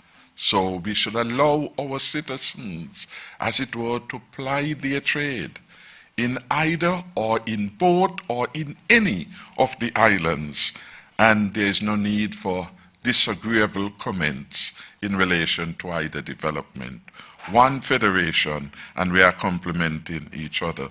I'm sure I certainly wouldn't prefer them to have gone to Barbados or Dominica Republic. They stay here, and that is important. The Minister of Entertainment is here, and she will speak somewhat and briefly on the entertainment sector and what is happening there. I want, however, to invite Dr. Laws to deal with the matter of the arriving passengers getting their results in 24 hours, the matter of the pilots and the task force. Senator Phipps will deal with that, and the matter of the overtime payments, the Minister or Dr. Laws, someone from the health, would be able to deal with that. I will just make a general statement with respect to overtime. Overtime has to be properly verified, and overtime has to be controlled. Not just in this particular case, I'm making a general statement that applies across the government. And everybody who is due overtime will be paid. What is certain is their normal and regular salary is paid without let on the specified dates. But the information does not reach and does not go through the complete process of verification from the line ministry to the personal department, and then again at audit, then no payment will be made. But one thing you know with the government will pay its debt. So there is no need for anxiety with respect to overtime. We wish it could have been instantaneous, but that is not the lived reality. So I would advise those who are doing their work on it to do it as expeditiously as they can. But no one will be unfeared in relation to overtime, because the laws are clear with respect to that. And that is just a general statement regarding the matter of overtime, which we address at this very session of our budget estimates, how overtime is computed, etc., because there are some misconceptions regarding it. And so those matters, again, the personnel department, the audit department, the accountant general department, all these departments which have to do their vetting will do their vetting with respect to these matters. Let me on that note invite the Minister of Health and Entertainment et al., and then Dr. Laws will come, and then we will have Senator Phipps, and I think that will take care of all the questions, unless Ms. Bryan reminds us of any that we have omitted to address. Minister Nisbet. Thank you, PM. And yes, I'll start with the overtime. As the PM indicated, overtime is a process, and we have already submitted overtimes for the month of August through to October, but just let me, for clarity purposes, during that period, as you know, we were in the height of our COVID-19 and number of persons who were affected by COVID-19. The Ministry of Health was also affected, and a number of our nurses ended up having to double up and do extra shift. As a result, once we submitted the overtime during that period, it was way in excess of what finance would normally see from the ministry. And so there have been some back and forth to make sure we verify and validate all of our overtime so that the Ministry of Finance and the auditors are comfortable that what we would have submitted actually aligns with what the output should have been for that period. And so I'm happy to report that that has already been addressed, and we should be seeing shortly those individuals being able to be paid for the times that they would have worked overtime. So as the Prime Minister said, it is a process. We can't just pay. There must be some verification, and of course, finance, doing their due diligence, will ensure that whatever is submitted, they have asked all the relevant questions so that when it's time to audit, they are clear with the answers for any of the questions that may be raised regarding. I know there was also a question asked about the age group for persons who would have been positive with COVID-19 in terms of our under 18-year-olds. So what we can say is that for persons under 18, we would have seen 689 persons under the age of 18 would have been affected with COVID-19. That would have been around 25.9% of the total number of positive cases. And the CMO would correct me if I'm wrong, but from following the case managers and their data that they have been sharing, many of these individuals under 18, especially the much younger ones, fortunately for us at this time in this wave, they seem to have been able to bounce back very easily from the COVID-19. So we weren't seeing too much severe illness. Some were mostly asymptomatic, and if they did have any symptoms, it was very mild symptoms that these young persons were able to deal with. And so we were grateful for that, but I want to reiterate that is during this time, with this current wave, we know the variant that we were dealing with specifically would have been the Lambda variant. And so there's a possibility that that variant as well did not impact them as it did. We don't know what can happen in another wave, and that's why we are continuing to encourage persons to be vaccinated. We were fortunate in this wave that we did not see as many severe disease. Again, that's the variant that we had, but we do not know what can happen with another wave. We do not know what can happen with other variants, and so we want to continue to encourage persons to be vaccinated, because what we can say as well is that persons who were vaccinated showed no symptoms or very mild symptoms. And so we're encouraging persons, please, please, please be vaccinated. In terms of entertainment and the film that will be done here on St. Kitts by MSR Media, most of you would have been to learn about the press conference that we would have had at Kittition Hill. And as the Prime Minister said, it's complementary. In all of our discussions with MSR Media, we made it absolutely clear that our Ministry of Entertainment is a federal ministry, and so the expectation is that whatever we do would be of benefit to both islands, because we are federal in nature. And so, just as the Prime Minister would have indicated, individuals who would have been working with them and on movies on Nevis are also coming over to St. Kitts and working with them here. And so it is not a matter of stealing anything. What we are providing as a federation is more locations and opportunities for them to be able to shoot various movies that they need to be able to. We understand, as the Prime Minister said, that they were considering other countries to be able to do some of the movies that they had in mind. So being able to come to both islands, having started in Nevis and having St. Kitts being able to open up so that they can also use locations here is complementary. It keeps them in the Federation. And as the Prime Minister also indicated, the NIA have a 3-movie contract with them, which they will continue to pursue and ensure that those movies are done on Nevis solely. And so what we are doing is just trying to make sure that at a federal level, we are able to structure our film industry in a way that would be of benefit to to both St. Kitts and Nevis, and to make sure that now that we are pivoting to this type of industry, we have a company that's now here locally, instead of allowing it to get to a point where this industry goes beyond where we are able to control. We want to make sure federally we create the structures, policies, regulations that would be able to regulate the industry and ensure that it is of benefit to the people of both St. Kitts and Nevis. Tomorrow we should be having, from the Ministry of Entertainment, we will be having another in our series of events with our creatives to continue to open up to them, discuss with them what are the plans for the ministry, get their feedback. So that will be happening tomorrow. So I'm sure persons will be able to hear more about the ministry once we have completed that, which is the second within our series.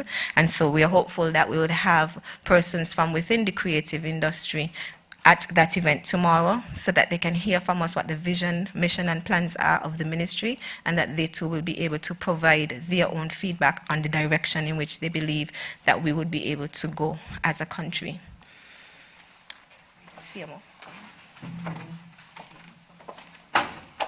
So, thank you very much. Dr. Laws is ready, and then Senator Phipps is ready.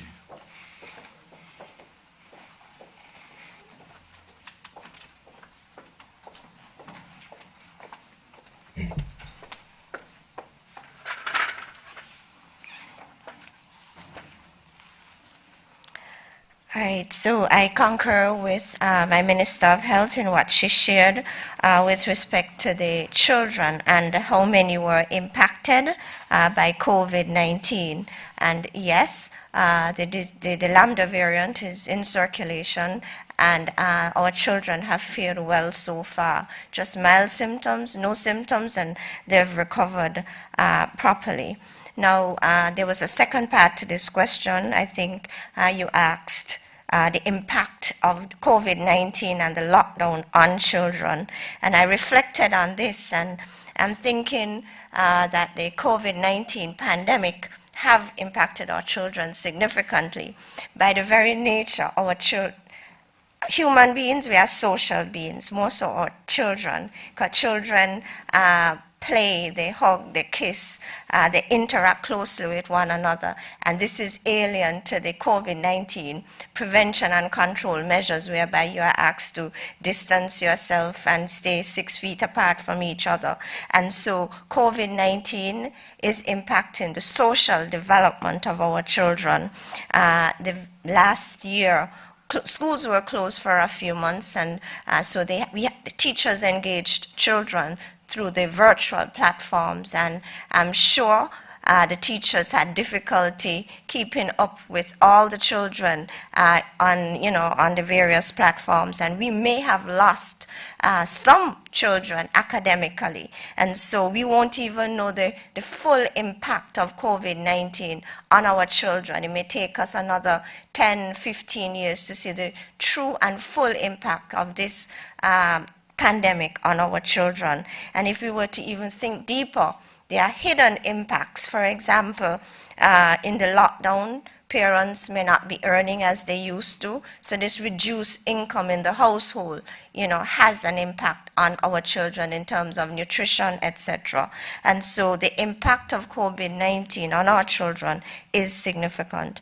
In terms of the arriving passengers, so the fully vaccinated inbound national is entitled to qualifies for a 24-hour quarantine.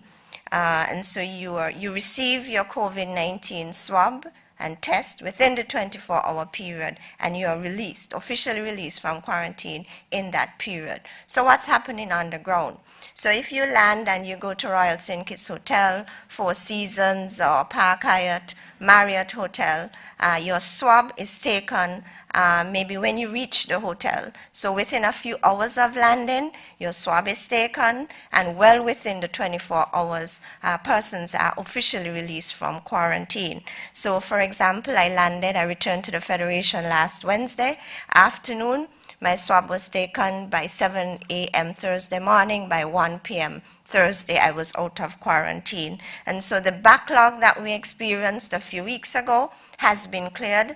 And so we have 4 labs in operation. We have the JNF General Hospital Lab, NextGen, Avalon, and QDL. And so results are received in a timely manner, and majority of the inbound packs are released within that 24-hour period.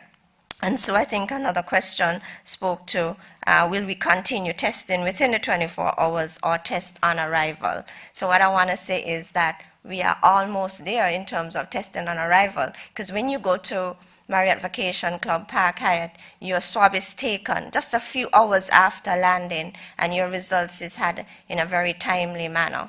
Now, if we were to say test on arrival at the airport, that's going to require human resource at the airport and infrastructural changes at the airport to actually have hundreds of swabs being taken as a flight lands. And so we will continue tweaking our protocols as we go along, but just to highlight what would be required for us to process a full American Airlines or British Airways flight and test everyone on arrival. Just to share with you, some of the things that would have to be put in place for us to achieve that. Thank you.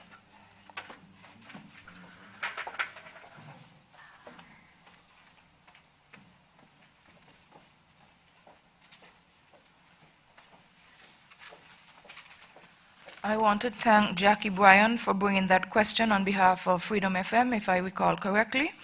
And to put in context what was relayed by Ms. Bryan, she indicated that the sender from Freedom FM would have acknowledged and I dare say commended the fact that the government has now made possible the ability of for more tours and tour operators to ply their trade.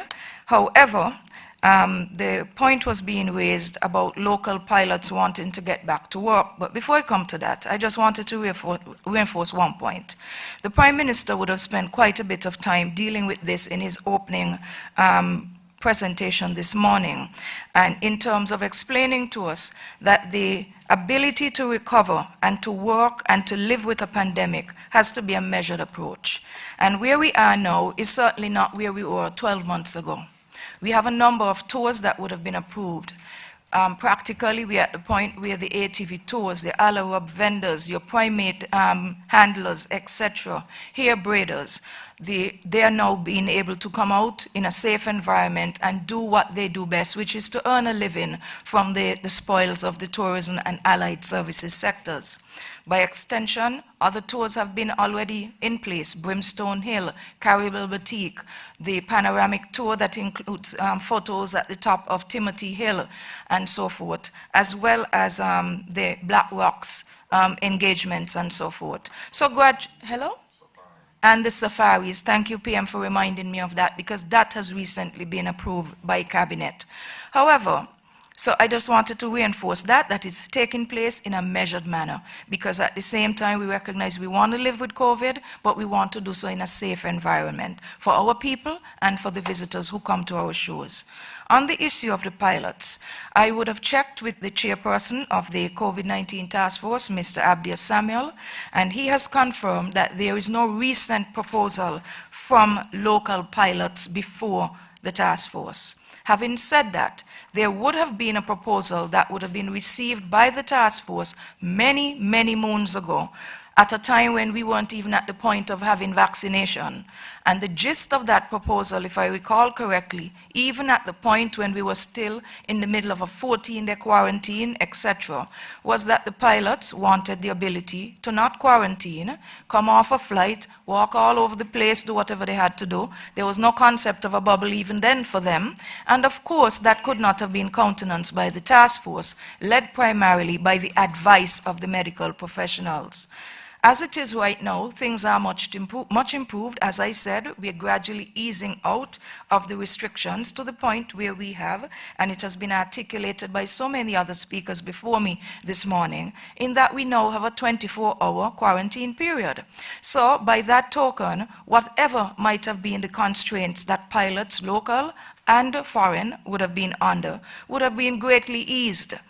And in some cases, it might not even be necessary because depending on the scheduling of flights, pilots will remain on board while the passengers disembark, the aircraft is sanitized, restocked, reloaded, and then leave the Federation with the next group of passengers on to the next destination. But for the sake of completeness and for accuracy, there is no recent proposal from the local pilots before the COVID-19 task force. I thank Senator Phipps for that response. We have had a good time here. The session has been quite informative. We must bring all good things to an end. And so I want to now say thank you to our friends of the media who have come out. Some using the technology have sent their questions. We have attempted to do justice to them. We appreciate your fair reporting of all these matters. Again, to the Cabinet colleagues, my appreciation for coming. The value of your being here is well felt and appreciated in the manner in which we organize this press conference. Again, giving the people who have particular subjects the opportunity to respond and to be held accountable by the public, while the Prime Minister, in a sense, oversees and ensure that the Cabinet functions in a way that will deliver the stronger and safer future. Again, thanks very much to all of you who have come for your contributions, even by just being present. Thank you very much. I did omit the Permanent Secretary in Sustainable Development, Mrs. Elvita Simpson-Brown. I want to say thank you to her. To ZIZ and all the media, thank you for always doing a wonderful job. Thanks, and enjoy the rest of the day and the rest of the week.